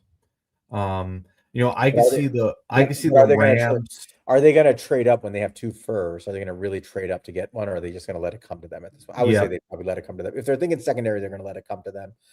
And same thing. I don't actually. I thought they were going to trade up potentially for Love. They're not doing that. So I think they're not a candidate anymore. What about who else would be coming up here? I could see the Rams being like, "Hey, how often are we going to get this high? Do They we just have a chance?" they just traded their second first round pick for Trent McDuffie Mm-hmm. and other picks. Are they going to trade more picks to move up at this point? I don't think so. You could look at the Bengals, and I would probably be for an edge in that case. They just lost Trey Hendrickson. Do they want to come up and get a David Bailey and, get a difference maker on this defense? Maybe. It gets tougher, right? I think so. Mhm. The team. So I think you immediately look behind you and say, who would Washington take? Let's start there. Who do you think they would? So they had a big day in free agency. They signed Leo Chenal. They signed a couple of edge rushers, Chazon, and somebody else. I forgot. They've done a good job fitting a lot of Right. needs. Yeah. Well, they paid Owe, right? And they also paid They got Chazon, and they got they had Chenal, and they added somebody else. I can't remember. Oh, they had Chigaquanquo. who got so Minka? what do they say? Jets got Minka. Yeah. So what would the Commanders want? They probably want a wide receiver at this point, or they. I don't think they'll go for edge here because they just literally acquired 2 edge rushers. They might go interior D line, but I don't think there's anybody worth interior D line here. They've got a lot of guys on the O line already. Are they? I almost firmly in my mind would go wide receiver, or they might go for a guy like Sonny Styles, or even or a guy like Caleb Downs. Like that's who they would be looking for. So if you're trying to get ahead of them for a wide receiver or one of the Ohio State guys, you would jump them. So is there would the Saints try to jump them? Yeah, I mean, and the Saints are a historically aggressive team in the draft. This is a team that came up for Chris Olave, or got an extra first to get Chris Olave. This is a guy who came all the way up for was that D-end, that small school D-end who didn't end up hitting. I'm blanking on his name, but they did that in the 2018 draft, Davenport. So I could see the Saints making a splash to try to come up for. So to me, the logical ones here are the Saints and the Bengals, right? How many picks? So the Bengals do desperately. They lost. They lost Trey today to their division rivals. They need defensive help. They badly need pass rush, like badly. And we have David Bailey on the board here. We have Ruben Bain on the board here, right? No, Ruben Bain's off, but they have David. But this is a scenario where that's the thing. The last of them. So I want David Bailey. I think the Bengals would come up for Bailey here. So let's see if they're interested. So let's talk to the Bengals. We're gonna force it, Well, yeah, but let's just see what they say. So 5 to 10. What would you want? I would want 2 seconds. You'd want 2 seconds? Yeah. What about you? To go back from 5 to 10, I'd probably do a second and a third. I mean, we can just I can look at the draft value chart too. Yeah. It's not for a quarterback, so that does hamper it a little bit. Yes, you don't get that. So let's see. So 5 is 1,700, 10 is 1,300. So theoretically, a second is on its own is a slight overpay. Really? So, and I mean that gets you up to 1,790 and 1,700. So would you do it for just a second? I probably would. I would too. But I would ask them right now. So ask them for more. Ask them for like a third also, or a future third or something like that. Okay. However you want to do it. Ask for a future third here. No. Yeah, I mean, it's not it. We're probably going to have to force it. Do you want to just force this because that's basically close to trade value? Well, offer it and then force it if they don't take it. Okay. Yeah, they don't. Just force it. All right. Yeah, let's just force it because it's essentially trade value. So let's say they came up for this. All right. There you go. So what we ended up doing, I mean, they took Styles. Maybe they would, but I would assume Bailey, Jeremiah Love. Either that Browns would not take Love, but that's okay. Downs, Fano. And so now we're sitting here. Mansour Delane still on the board. Carnell Tate is still on the board. I know who I'm taking here. Ione still on the board. Who are you taking? So you could take a corner, but there's one guy who's obviously, I mean, I would run to the table and take Ione here, run to the board. Like I think Ione is a guy that, you know, he's getting a lot of love right now. I think it's justified. You and I were talking about him earlier. You know, you watch his tape. He is he's not like this supreme athlete, but he's plenty athletic for what he is. He's this wide-based tank of a human being. And he's just, you can't move him. Right? You can't move him. And he's got great timing on his punch. He's got a huge, powerful lower body, a lot of balance. Hands are phenomenal. Right. He is a starting. Yeah. He looks like a 10-year starting left guard, right? When you watch him, you're like, he just looks like us. Just trying to imagine that guy next to Andrew Thomas is, you know, something special. We got 2 seconds here to work with. There are going to be skill positions available later. You know, I would go for it. Now, this is an interesting point here. Look, a guard top 10. You know what? I'll tell you something. It's true that guard is not as well paid as tackle per se, but actually lately they've been getting paid well. Now this year we have a lot of mid-level guards who haven't gotten big paydays, but make no mistake about it. AVT got $14 million a year, 3-year deal, $14 million a year after he didn't play a full season of football and missed almost half his career to injury. You know why he got that much money? Because he's viewed as like an elite guard when he plays, and they paid him. If AVT was healthy and he actually hit free agency, his contract would have been something like 3 years, $65 million. He would have made over 20 a year.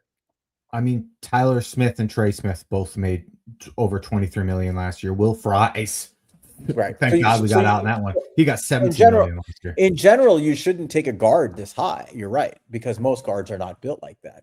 And what we're saying is, I think Ione's built like that. Yeah. Right. Like there is an argument to take a wide receiver here. I wouldn't be mad at going a Carnell Tate or going a Jordan Tyson. I certainly wouldn't be opposed to that.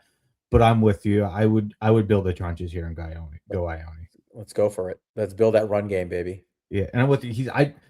He's not the most athletic guy. There's certainly some limitations there, but his strength, athleticism combined is a very high level. He's dominant. He's a dominant left guard. Plug and play dominant. I'd be shocked if this guy doesn't translate immediately. Like, absolutely shocked. Right? There's no weaknesses in his game that scream this guy's going to struggle at the next level. At least not right now. There. So I'm very happy with him. What are the 2 picks we have in the second round again? We have 37 and 41. We have 6 offers, which I think is realistic. I think this is the trade that picks can be much easier to trade. People want to come back up. Before you trade 37, we have 41, but before you trade it, who's on the board here? Yes, I think the question would be to me, is there a guy that we feel as like if we were the front office, we have a first round grade on, and we haven't quite gotten there yet, but how you see this playing out?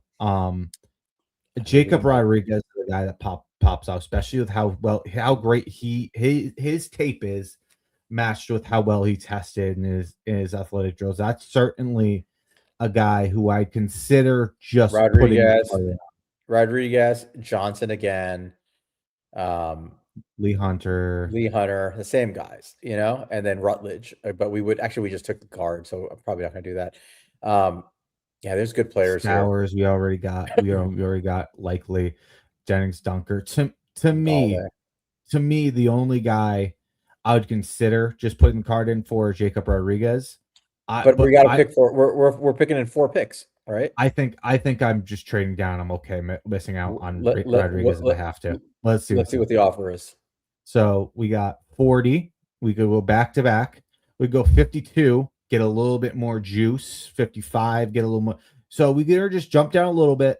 Maybe get a 4th round pick or something like that. Or we go to 52 and we get somebody's 3rd. Or like a 2nd next year, even if you go down far enough. Which one do you prefer here? I'm inclined to push it to 52 and get more, like a 3rd round pick this year and something. All right, so we go this. Let's see, and see if we can get would be a third. It has a Yeah. C, and then let me just see. Yeah, that goes down. So let's see. Let's see. Let's get like 86. So like these three, something like that. No, like a future third or something. Let's I don't get. care about that. Okay, that goes down. Future 4. It's pretty low. 80's Oh. only. Well, no, you go to one of the fourths is going to work, and go to Maybe. the third. Go to the third. Go to the third. Future third. 8%.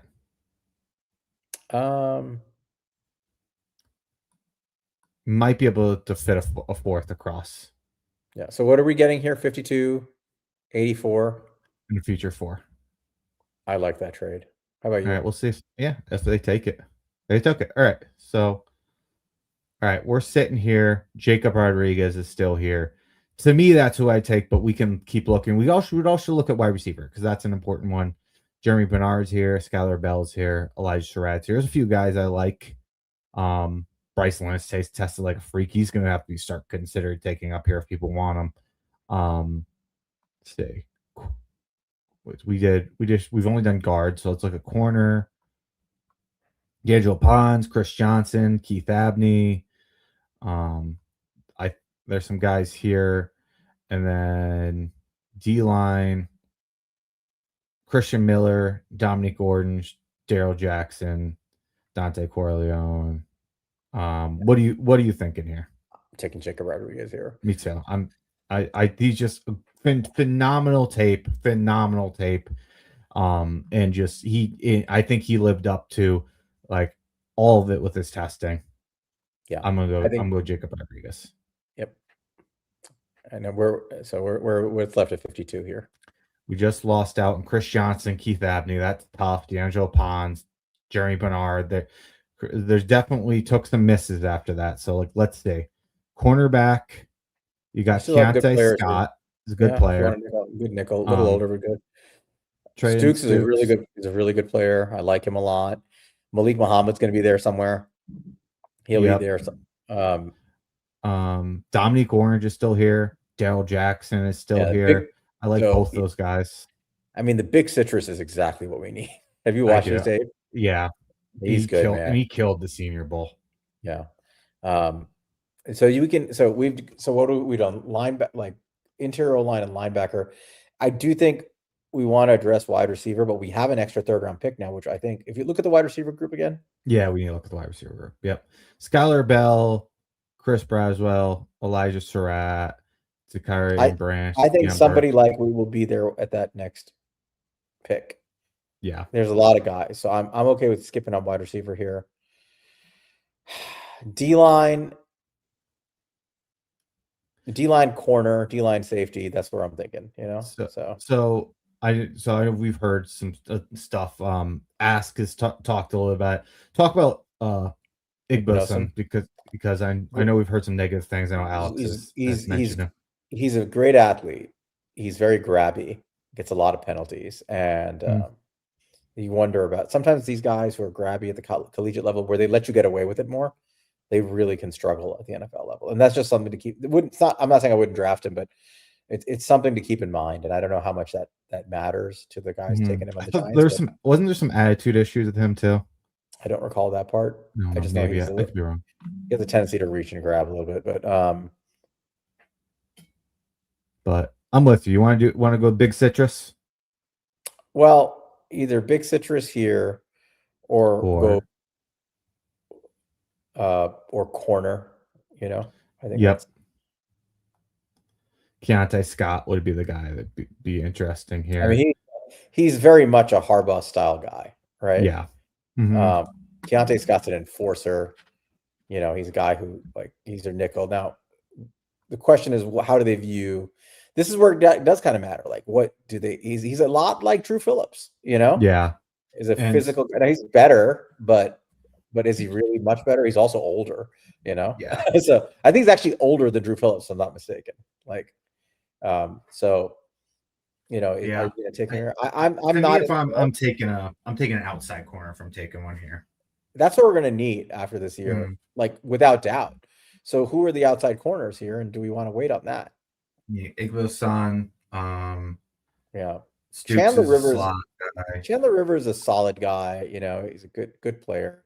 I don't think We've got some options here. Like Kilgore's a slot guy. Well, so Malik Muhammad Malik is a guy Muhammad.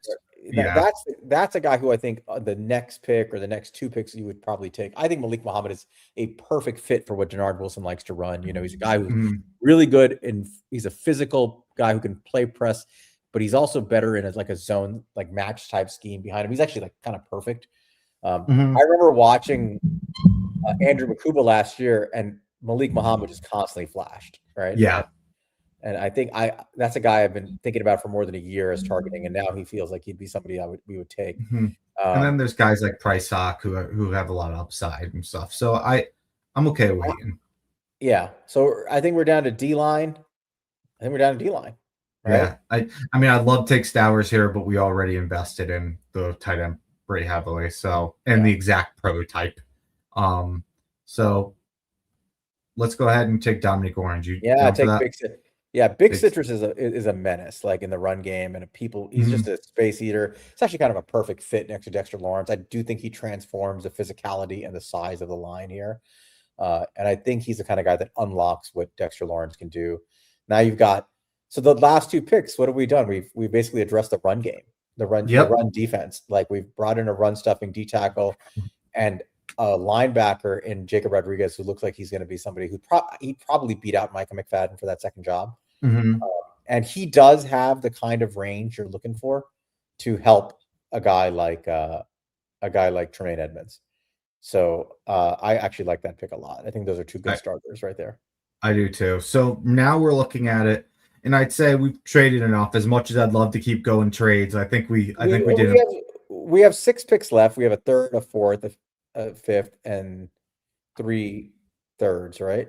Yeah, 3/6. I mean, so we can just kind of see where the board takes us now. But we've addressed the trenches, quite frankly, very nicely. And we've addressed the run game on both sides. This is the run game draft. Run the ball and stop the run. This is what Harbaugh talked about, and that's what we're doing here with these extra picks. So we've done that with the first few picks. Let's see where the draft takes us now. So we got Delian Everett here. You have Connor Liu here. Jake Slaughter, Anthony Hill Jr., but we already went linebacker. He won't be here in real life. Yeah. Markel Bell, no, he won't be. Dante Corleone, but we already went. Antonio Williams is there. Bryce Lance is there. You could take your swing here on wide receiver, Monte. You do need to add a playmaker at some point. And we've skipped. So let's take a look at wide receiver. Let's see who's here. Malachi Fields. Not a fan. Antonio Williams. Got hurt, but I am a fan. Good player. Playmaker. Stribling. Okay, stop. Who did Stribling play with in college? Jackson Dart. Yeah. It's a good player, actually. I like Stribling. What about Jacoby Lane? He's here too, right? Yep, that's another guy who Bryce Lance is here. We could screw everybody up. Take Bryce Lance. We love Bryce Lance. I love Bryce Lance. Yeah, and look, to be honest with you, we talked about this. We were talking the other day, and I was saying I think Bryce Lance might have played himself in the second round. I mean, the way he tested was phenomenal, and we already were. Look at 3.58 yards per route run. He has good tape. And I think back of Christian Watson didn't have as good as tape as this guy. And Christian Watson, with his testing and his size, found himself into the second round. So I'm like, why can't Bryce Lance do it? Yeah. Out of respect for our good friend Rad and out of respect for pedigree, I think if you're taking a receiver here, they're probably going to take Jacoby Lane. That's what I would guess. And it's early, but I think it's more realistic too. I mean, there's other guys on that list we should talk about, right? That are still there. So we could wait. No, so the guys right above him are worth discussing because I think so. I'm a huge Eric McAllister fan. I don't know if you watched his tape yet, Ponte, but this guy is being heavily underrated. I mean, he's a big target. He's actually a pretty good route runner. He catches just about everything, and uses his body well. Now, people have complained that he's a bit of a body catcher. He does body catch, but it doesn't seem like a bad to do things, right? Like I like him a lot. Fourth in missed tackles forced among wide receivers. Very good, man. He's a good player. But I do think that Jacoby Lane is the biggest swing here at wide receiver. I think what's Jacoby Lane's floor to you if we take him next year? What's his floor? It's a good question. Like a Donovan Peoples-Jones. Okay. I mean, got the right offensive coordinator for that. Yeah. I mean, like, that's a floor. Yeah. What's his strength? I think that this is a guy who has very good hands, very good body control, very good athleticism, and I think he can go up and win 50-50 balls. You think that's a fit for what we need? I do. I think that's what we need. I think we need a true X big body guy. His upside is actually like a top tier receiver in the NFL. Correct. He has the athletic gifts to be a top tier receiver in the NFL. His explosiveness, size, body frame, strength. He has the speed. He's got everything you want, and he's got the pedigree. He's well coached. I really believe if he had gone back to school, he was going to come out next year as like one of the top wide receivers in the class. So I would lean towards Lane here. Yeah. Despite where the draft board has us, I think I don't care. Do the right thing here and take Jacoby Lane. We're 4.47, 40-inch vertical, and just absolutely killed the drills. We think the world of this guy as far as upside. I think let's just get Jacoby Lane. You with that? I'm with it. Take him. Right. And we just lost on Kalen Rutledge. We're fine. We have our guard, but for the record, we just missed on him there. That's okay. All right. So we've done the run game, both sides, linebacker, D tackle, Ione, and now we've got our wide receiver. I think adding a weapon there when we've already played for Likely, and presumably we'll have addressed the running back room a little bit, is good. I think we're good enough on the weapon side here, unless somebody outstanding is sitting there, which I don't think there will be. So what we haven't addressed yet is secondary, and I want to know what's left. So yeah, I see our guy there, so let's go. You there? All right, Malik Muhammad's sitting right here. I'm running up to take Malik Muhammad here. Tell him about Malik Muhammad. Yeah, Malik Muhammad is a guy who's been in Texas a couple of years. I forgot, he transferred from South Carolina, if I'm not mistaken. I believe. I'm trying to remember where he came from originally. But I see that's here. Yeah, it might be in the stats when you open. I'll look it up. If you just click on Malik Muhammad's name on the top, it'll take you to his page. Actually, don't do it. Don't do it. He's only been in Texas. I'm almost certain he came from somewhere else. Maybe. Okay. Yeah. I just looked at Wikipedia at least. Okay. So Malik Muhammad he's like it's a lot like Greg Newsome, actually. He's a big guy. He's built like him. He's same size frame. He tested reasonably well. He's a physical corner, and he's very good at the line of scrimmage in press. He knows how to use his hands. He's got a strong base. He will redirect receivers. He can run with guys in man. But I think where he really thrives, Monte, is playing that press zone, press match kind of system where, some of his long speed issues, that might be the reason he falls a little bit, which I think is why he's viewed a little lower on these boards. He doesn't have quite the long speed of some of the elite guys, but a system like Denard Wilson runs, I don't think that's necessarily the priority, right? You don't have to be like turn and run for like 3 seconds with anybody, like he's more of a guy that I think he can do it long enough, but he's just so physical and he's got good instincts with the football. Very good tackler. He plays with his eyes on the quarterback. I think he's a perfect fit. I think he's a physical corner at the line of scrimmage. I think he blends nicely into like a match zone system. I'm a big fan of his. I think he fits us perfectly. Yeah. My only worry is he is kind of like a thinner guy, and I think in the NFL he'll get bullied a little bit at the line, but just that's a lot of these college guys. A lot of these guys don't quite have the frame yet, and I think he'll have to build it up. But I do think he's a sticky guy who has good movement abilities, who play well.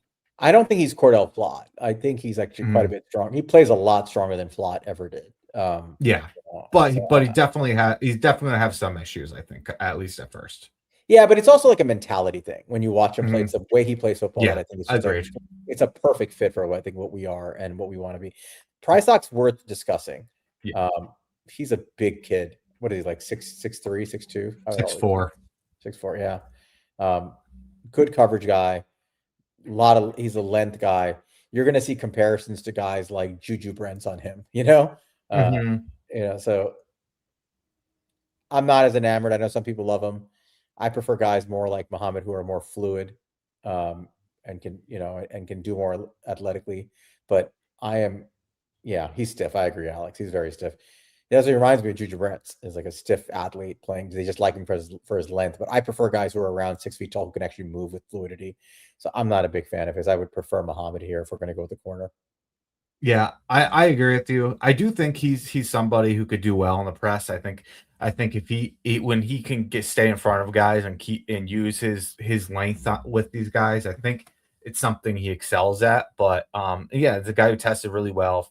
Ran a 4.45, jumped 39 inches. I mean, honestly, similar to what Malik Muhammad did, but he did it at 6'3", 6'4". But I'm with you. He has a length advantage, but I don't think he's the superior football player. Agreed. So let's go Malik Muhammad. All right. So let's just see where we are now. So we got 4 more picks. All right. So we've got we've addressed a lot of areas, but just kind of naturally seeing where the board takes us, but really kind of focusing in on things that we wanted. I like those first 5 picks a lot. I think, honestly, that's 5 starters. Yeah. I think that's, yeah. And I feel good at this point. Like, obviously, we try to stick BPA, but I feel good about going pure BPA at this point and shooting on upside and things like that, because I think we have the pieces we needed. And you still have, what, 5 picks left? 4 picks left? 4 picks left. 4 picks left. Yeah. So let's see what's out there. So Torian York is a linebacker. We could double dip here. Outstanding linebacker, little undersized. What is he, like 5'11" or something like that, right? 5'10", 227. He's going to get comparisons to Nakobe Dean, but dude, he is a physical presence at linebacker. Now, we just paid one guy. We just drafted Rodriguez. Are they going to double dip here? And if they do, is it with him? I don't know, but I think it's worth considering. Let's say, scroll down. Price Sock's still here. Bo Stevens is still here. Kevin Coleman is here. Skylar Gill Howard is here. Logan Jones. Michael Taffy. That's another guy we really liked still. Yeah. And we haven't gone safety. I would take Logan Jones. I would too. Just like you got your solution for next year. He can, like I said, he can be a backup center, or he can start. He might win the job outright, to be honest. If you draft him if he's here. I think this is pick 143, and I think 143 here. Look, we've gone over those numbers with how they translate. If there's the tape is good. The tape is good, so that's not an issue. The athleticism's there. Big athletes like this, they transfer into Pro Bowl, All-Pro players. You might be getting that out of this 5th round pick. And by signing Jermaine Eluemunor and having drafted Marcus Bowe, you kind of don't have to worry about pushing a tackle pick anywhere here. You're kind of solid. It's the interior line that needs investment, but walking away with Ione and Logan Jones would be kind of a home run on the O-line. So Will brought up a good point of just at least taking a look here. I think we'll end up going Logan Jones, but I think looking at running back is a good idea. I do think that's something worth considering. So before we just put it in, let's just take a look. I mean, there's Le'Veon Moss, there's Jay Naughton, who had a really down year, but I really liked his tape at Cal. Katrin Allen, who's more of a bigger guy. Desmond Claiborne, Jamari Taylor, Kalen Beck, Eli Heydrich. There's nobody really jumping out at me personally here at this point. I don't know how you feel. No, nobody that would make me not take my center of the future. Certainly that. All right, so let's go ahead and pull the trigger on Logan Jones again. Just feel fantastic about where we're at this point. We got 3 picks left. 3 6-round picks to mess around a little bit here. So we've got 2 interior linemen we've taken. We've taken a wide receiver. We've taken a corner. We've taken a linebacker. We're kind of solid here, right? And a D tackle. You can take whatever you want here. I mean, I think this is the point where let's swing for the fences, man. Who's on the board? Who looks like a sweat? So let's call them out as we're going around. I mean, look, you could get Pat Coogan and try him at guard, use him as a depth, be a guard-centered swing guy, and could be a backup. That's a thought. I mean, at this point, he's a good player. Marjot Readams, he's a bigger guy. Tyron Montgomery, we talked about him in the last one. I don't think we should be done at wide receiver. We brought in one big guy. He could be kind of a smaller guy. We need to bring guys in numbers. Tacario Davis, another big athlete from Washington as cornerback position. Talk about Zane Durant, tested like an absolute freak. Bishop Fitzgerald is a solid football player. Red Murdoch, we went over. We talked. You missed Cole Brevard. I mean, Cole Brevard, good call. David Thomas, Oscar Delp, Eli Heinrich is kind of an interesting name. No, we don't need him. Yeah, fat ass Pat Ricard. Well, he's probably gonna be more of a slot in the NFL, but yeah. You skipped. So Kalen Black is the one running back I would seriously consider here. If you guys watch Kalen Black at Indiana this year, he was just. There's a lot of Kyle Monungai to his game. He's just a guy who gets tough yards and grinds them out, especially like.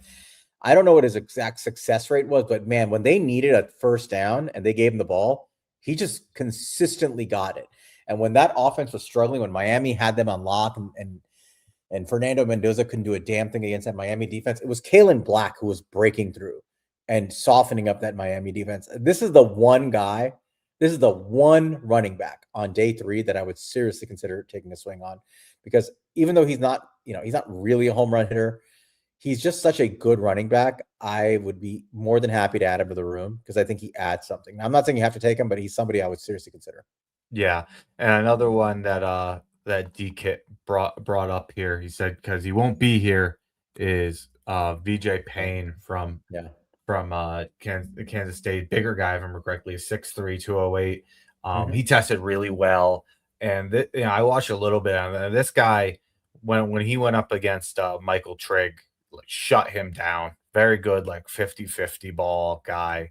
That's certain. And we haven't taken a safety yet. Look at that high forcing completion rate. I think that's an interesting name too. Big safety. Yeah, I mean, you could take a swing on a safety if he's there. Like, what are the odds he's there this late? I don't know. But like we always say this, like, oh, the guy won't be there. But then the draft comes and they're there. You're like, wow, how did that guy fall? It happens all the time. Sometimes these draft boards are more accurate than we give them credit for in terms of where guys are going to get ranked. But yeah, Deacon's asking what's the trade offer. So we do have 3 6-round picks. We've had a good draft so far. If somebody's offering me a pick next year, I might take it, because I don't need anybody. Let's just see. Carolina. What are they offering? I don't know. What pick are we at? 5th? They wouldn't do a 5th next year. So it's like, I don't know, 185. What are they offering us? I don't know. They won't give me a 5th next year. So why am I trading with them? Yeah, if I'm not getting a 5th, I don't want it. Yeah. All right. So I just want to bring up the running back just for the sake of discussion. I'm not saying I take him. I would swing for the fences here. I would either take the safety who's here, or I would double up on D tackle or take another wide receiver, whoever's there. Like, let's look at like who's actually on the board. Wisniewski's on the board. That's interesting. He's a good player. He's a good safety. He is a good player. And he might actually be a big guy. Yeah. Good player. What about the receivers? So we went over that we had Tyron Montgomery, Chase Roberts, Xavier Thomas, Kendrick Law, Dan Key, Colby Young, Noah Thomas. Any of these guys. Yeah. I would say. I mean, and with that said, though, do you just get Tyron Montgomery here and get an extra wide receiver because you don't see a lot of guys left here? Because we drafted Jacoby Lane already, I'm not feeling super great about that. I'm okay with it if he's there later. I would take either the safety or a D tackle here. That's my thought. I say let's go with the recommendation from our director of college scouting and take VJ Payne. Take him. D-Kit's standing on the table right now, yelling and screaming, telling us to take VJ Payne. All right. Now we got 2 more picks. We got another trade offer. All right, let's see. Chargers. Chargers willing to give us a 5th round pick next year? No. Fuck off. Yeah, fuck off. See you later, Jim Ball. All right. Pat Coogan, you could Pat double Coogan, up like you were. that's depth. That I wouldn't hate it. Dacario Davis again, bigger guy, 6'4", 200. That's an upside swing. Zane Durant tested like an absolute freak. We've talked about this. Cole Brevard. We could, that'd be helpful. Red Murdoch. We have 2 picks here, right? Yeah. Yeah. I say I lean Cole Brevard because we didn't take Yeah. him last time. I want 2 D linemen if I can get them. If we're trading down, we're getting picks here. Getting 2 run stuffers to rotate, I think, is important. Or you can take a pass rushing guy. Is Xavier Harris here? Did his character issues drive him all the way down to the 6th round here? Just good. Yeah, he is. Yeah. So would you rather take the safer floor but really solid run stopping guy, or would you rather take the high upside like character concern guy who's 6'8"? I mean, I'm always good for doing the upside guy, but considering we did him last time, I'd say let's switch it up a little bit. Let's go Cole Brevard and get the big fatty in here. Click on his stuff for a second. Let me see. He's solid all around.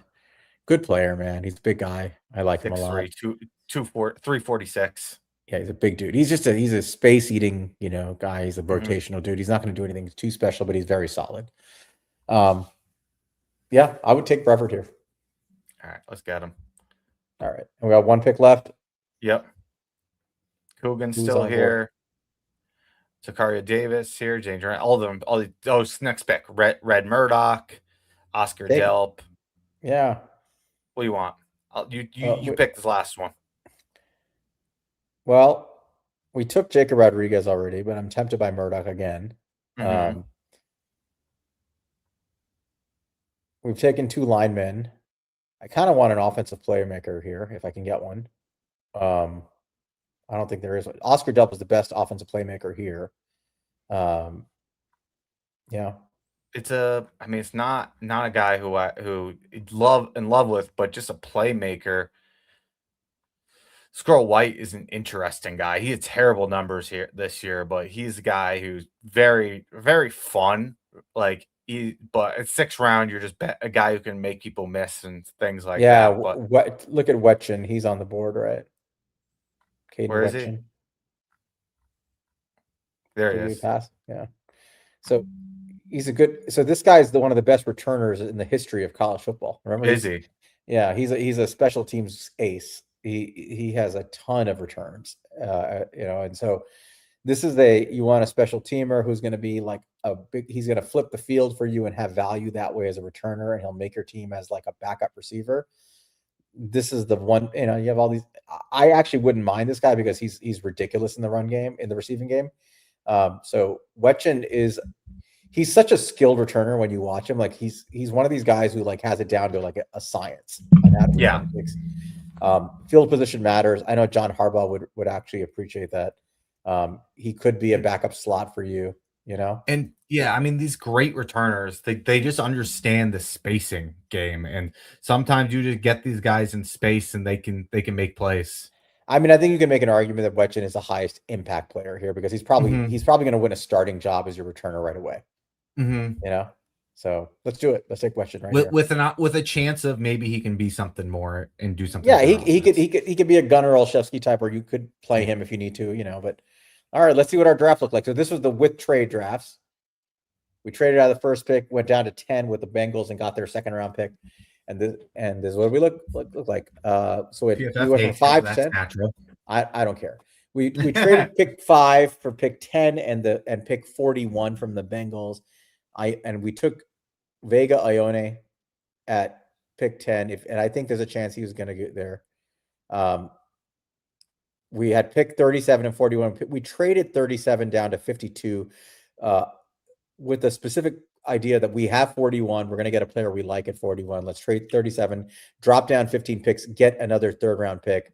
And I think we got something else for next year. We got a future 4th or something out of it. Yeah. Yeah, we got a future 4th. So we dropped 15 picks, but we got an extra 3rd and a future 4th. So at we got to 41 and we jumped because Rodriguez was still there. So we took Rodriguez, and now we have our starting left guard, I'm pretty confident that Rodriguez would beat out McFadden to be the starting linebacker next year. That was the guy I said, that was the only guy who I would consider tempting me from trading down from 37. Absolutely. We got pick 52 in that trade down, and there were a lot of options, but again, this was a draft that was focused on, run the ball and stop the run, right? So the first pick, run the ball and dominate. Ione, Rodriguez, and Big Citrus they're going to solve problems for us, right? Like these are guys who are just going to shove down like an offense's throat and stop the run game, at the point of attack, and Rodriguez behind them. It's going to be hard to run the football on these guys. So I love those two picks back to back, Rodriguez and Orange. Yeah, we're handling the run game on both sides of the ball. We go to pick 84, which is the pick we got in the trade, that extra third rounder. We were like, okay, we haven't really touched playmakers yet. We focus on trenches and the run game. And Jacoby Lane is sitting there. And I think this is realistic. I think Lane could absolutely be there at 84. And if he is, the upside of Lane, I mean, he immediately starts as an outside receiver, but he could become something special. I'd run that card up. I mean, I don't know. For me, in my eyes, for guys I've watched the tape on before the combine, at least, there was nobody who like showed everything he could be on tape and more at the combine. Yep. Go to pick 105. We hadn't taken a secondary player yet, and lo and behold, my favorite pick of my favorite like low key, like sneaky pick is always Malik Muhammad. I'm a big fan of his. I explained to you guys already how much I like him, but I think he's such a perfect fit for this defense. And again, a guy that I think working with Jannard Wilson and Delicio could really become something special in this system. So I'm running up and taking him. And I think it's realistic that he might be there. Like, I don't think every team will covet Muhammad. He's going to be a 3rd to 4th round pick in that range, I believe. Yep. So if he's there, I'm taking him. It's almost a top 100 pick. Yeah. Stop right there. That's 5 players we took in the top 100. We flipped our 3 picks into our 2 picks into 5, right? And essentially 3 picks into 5. Those first 5 guys are starters, like pretty much day one starters. I'm looking at which one of those first 5 guys is not starting in all likelihood? The only Lane might lose some reps to Slayton as a wide receiver too. That's possible. Dominic Orange might lose some reps to who? Darius Alexander as defensive tackle too. When we're running nickel and whatnot. Okay, but still, he's going to get plenty of reps. He's going to be like at least a 50% snap guy. Yeah, 50 to 60% in that. Yeah, Lane is probably your starting outside, wide receiver opposite. Even if Slayton is still here opposite him, and he's going to get plenty of run. And Muhammad, I think, has a chance. He would have a legit chance to win the job outright. Now, he may not, and I'm okay with that. I would say, I'd say the odds are against him, but he has a chance. And I would be okay with him sitting and learning and letting Greg Newsome do his thing, But he's a competent backup this year and a potential long-term option for us. Logan Jones might win the damn job outright in camp. I honestly think Logan Jones has a better chance than Muhammad. Than honestly everybody after Rodriguez straight up just to win full time. He's the guy starter. And let's not forget, he can even though he's only played center since Tyler Linderbaum has left, he's probably strong enough to play guard. He's got the ability to do it if you want him to. But I'm if we ended up with Logan Jones, I'm fairly confident he's beaten out John Michael Schmitz for that job. I feel that strong about that pick. I personally see Logan Jones a little bit more as a pure center, but regardless, I think he's winning that job. Yep. VJ Payne, if he's there, obviously is a guy that I can see eventually taking over at safety if somebody falters. I'm looking right at you, Tyler Nubin. Like this is your hedge right here. Cole Brevert is your rotational D tackle. Like you're doubling up at a position where you need bodies, He's your and I think DJ Davidson type guy. And I'm fine with that. And then you got your special teams guy, backup wide receiver, but a special teams base who's going to be a starting returner. It's a great draft. Watch out, Deontay Banks. So this is a great draft. Like so this was the scenario where we traded down, right? We said, all right, we're not picking at 5. There's some blue chippers on the board. We're going to say, we're not taking the blue chipper. We're not being addicted to that right away. Like just the blue chipper sitting at 5. We think there's really good players. And I had my eye on Ione in that scenario the whole time, because I don't know if he might go top 10. but I think I'd feel good about trading down as far as 10 to still potentially get him or one of those other blue chip guys, you know? And we lost out on all of them. I mean, they all went. But Styles, Love, Bailey, Downs. They went immediately. You missed out on, but that's okay. Which is good. actually a very rational scenario. If you trade out of 5 and you go all the way down to 10, there's a good chance all 4 of those guys are leaving before you get there. And for record, like Spencer Ponte was another interesting guy. I didn't like him at tackle, but moving him inside, he's a very intriguing guy inside. Yep. And we got an extra 4th round pick for next year. You know, you walk away with something that is something that some of the better GMs of the game do, that they get their players early and they're like, all right, I have extra draft capital to work with day 3. Some of the things I'm going to do here, I'm going to manipulate the board, trade picks, get picks for next year, set myself up. I don't need to take a swing on somebody here. Let's just go ahead and add capital and currency for next year. And you know that what? currency might come in handy. You'd also be sitting at the trade deadline this year. Need another piece. Take that 4th. Here, give me that player that I need to get me over the top. Yep. I love it. So you saw this draft. For those who came late, show them the first draft if you don't mind. If you still have that. Yeah, let me do them. I have it. Let me save this one. Let me upload it to here, and I'll do it as an overlay. I saved this one already. Yeah, so we did 2 drafts, one with trades, which is the one you're looking at, and one where we strictly limit ourselves to no trades, and we just went by the board. This was the no trade draft. We stuck at 5. We took Caleb Downs because, quite frankly, there's prospect fatigue setting in on people who are criticizing him. He is going to be the most impactful defender sitting there, most likely. And he's going to be a tone setter and a game changer for your defense. And we went back-to-back secondary because Chris Johnson just looked like the best player on the board at 37. So just think about the first 2 picks. Your secondary is remade. You got a starting outside corner for the long term. You got Caleb Downs as basically the captain of your defense. I like that.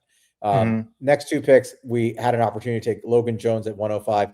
And we contemplated taking Bo Stevens there, but we said, let's just take Jones. He won out the vote.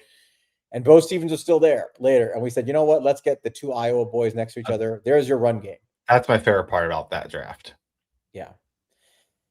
185, we swung at the upside that John Carroll phenom, Tyron Montgomery, who blew up the Senior Bowl. We hadn't taken a wide receiver until now. There's some risk here because he's not a proven wide receiver at a higher level, but we're swinging on the upside here on day 3. And then Xavier Harris swinging on the upside. Character concerns, but still a freak athlete. 6'8" monster in the middle. And then Red Murdoch, another small school guy who is just a beast in terms of forcing turnovers and a productive player at Buffalo. We just swung for the fences in the 6th round there. Yeah. Unfortunately, just couldn't do as much with this one. Obviously, we like the other one better, but I think we did a really good job with what we had there. Just took the best players available, even though, we didn't get to, address the trenches as quickly as I would have liked to. But we were able to dictate that a little bit more with the trade down and be able to fill more needs. But I would be happy in both scenarios, but much happier at the trade down one. I think we learned that. Yep. And there's our mock draft episode, which went a lot longer than most mock draft episodes go, but we did 2 of them. And I think that was kind of fun. Yeah. Once again, I'll remind everybody, and I thank you guys for all sticking around this late with us. Please like the episode and subscribe to He's a Giant if you haven't yet. Like and subscribe. You can follow us at He's a Giant Pod on Twitter. You can reach out to me at Queens_guy, Monte at MONTECRI5TO. Do we have any closing thoughts before we shut this sucker down? Like. Sal will shave his head. We all want to see that. We're at 45, are we? I don't know. They said we were like 5 likes away. Maybe we are.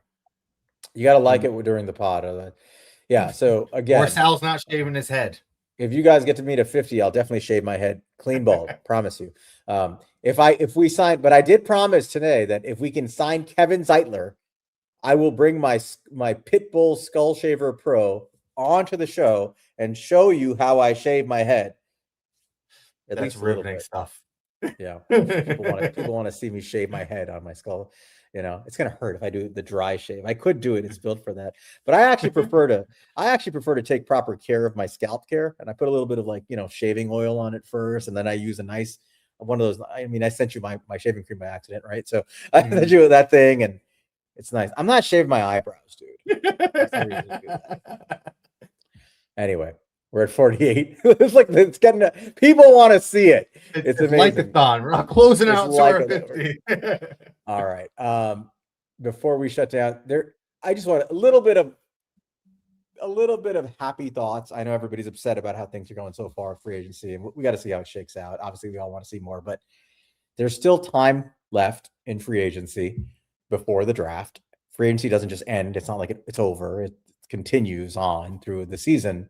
I think we'd all be disappointed if they didn't add anybody to the trenches between now and the draft. That'd be devastatingly bad, I think, but let's assume they will.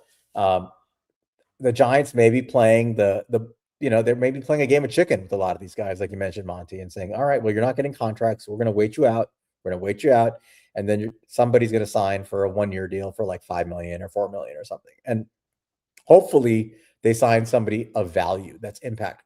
I've got my hopes set on Kevin Zeitler ever since his wife liked my comment today. Hey, maybe he wants to be back. Kevin Zeitler, Kevin Zeitler is awesome. Like, I don't understand how anybody doesn't want that guy on their team. Mm-hmm. He signs 1-year contracts at this point in his career, but he's still like a top 15, top 20 guard in the NFL. Like when he plays, like he's really, he's so solid. He's like super Van Roten. He's really awesome. And I don't think, what's he going to cost you? 5-6 million, 7 million? Just pay him. Mm-hmm. Pay Kevin Zeitler, get him over here for a year. Let him, pay him whatever, just for 1 year, get him in here. And I think that's, at this point, he's the best player you're going to get. Do you like him? For the purpose of this offseason, I'm a much bigger fan of Kevin Zeitler's wife. Mrs. Zeitler is salt of the earth, wonderful. She's on Twitter for her husband. She's liking random tweets about her husband. And I think here's what I'm hoping, that my tweet where I said I would shave my head for Kevin Zeitler signing and we could start a charity and raise money or something for the event. She liked it. I think she appreciated it. I promise you that somewhere in the Zeitler household, Kevin Zeitler was informed by his wife that some random guy on Giants Twitter put that tweet out there and put it into the ether. So if we end up with Kevin Zeitler, you guys will have me to thank. Okay? And yeah, I'm a big fan of her right now. Shout out Ms. Zeitler. Mrs. Zeitler. Shout out Mrs. Zeitler. Yes. All right. One other thing, we got a little bit distracted, obviously, with our show. Shout out Rob for the super chat. For Evan Neal, great giant guard. Shout out 710 pounds of offensive guard on the Giants O-line. Don't leave. He left again. Every time I do this, he leaves the show. Why does he leave the show when I talk about the possibility? Come back. Thank you. Monte does not want to think about the possibility. Hey, we hit 50 apparently. All right. I promise you, I will have a clean shaved head for next week. I promise you. Better. All right. Anything else before we shut this down? That's all I got, man. All right. Well, thank you guys for being here for 2 hours and 17 minutes. We love you guys. The show's been blowing up lately and we appreciate it. We will be back here next week. D-Kid, thank you for yes, you're right. I'll send you more money if we draft Ione. How about that? I'm going to send you know what I'm going to do for you, D-Kid? If we draft Ione and we get a trade down and have a draft like that, I'm sending you the money you need to go to IHOP and take what's her name again? Lorinda. Get Lorinda to, give her a nice tip. So that's what we're doing for each other if we get Ione. But again, thank you guys for being here. We'll be back here next week. Hopefully we'll have some more players on this roster. We are going to start getting into more player breakdowns and evals coming up. We do have to start doing some more film reviews. So we're going to be doing that as we head towards the draft. Lorinda, thank you. Yeah, we're going to start looking at specific players, breaking them down. And we're working on our big board. And that's coming up soon. We're going to have that out in the next month or so before the draft. Yep, we've gotten going. So we'll have to start sharing our thoughts. Until we see you guys next time, thanks a lot. Love you guys. Go Giants. Go Giants.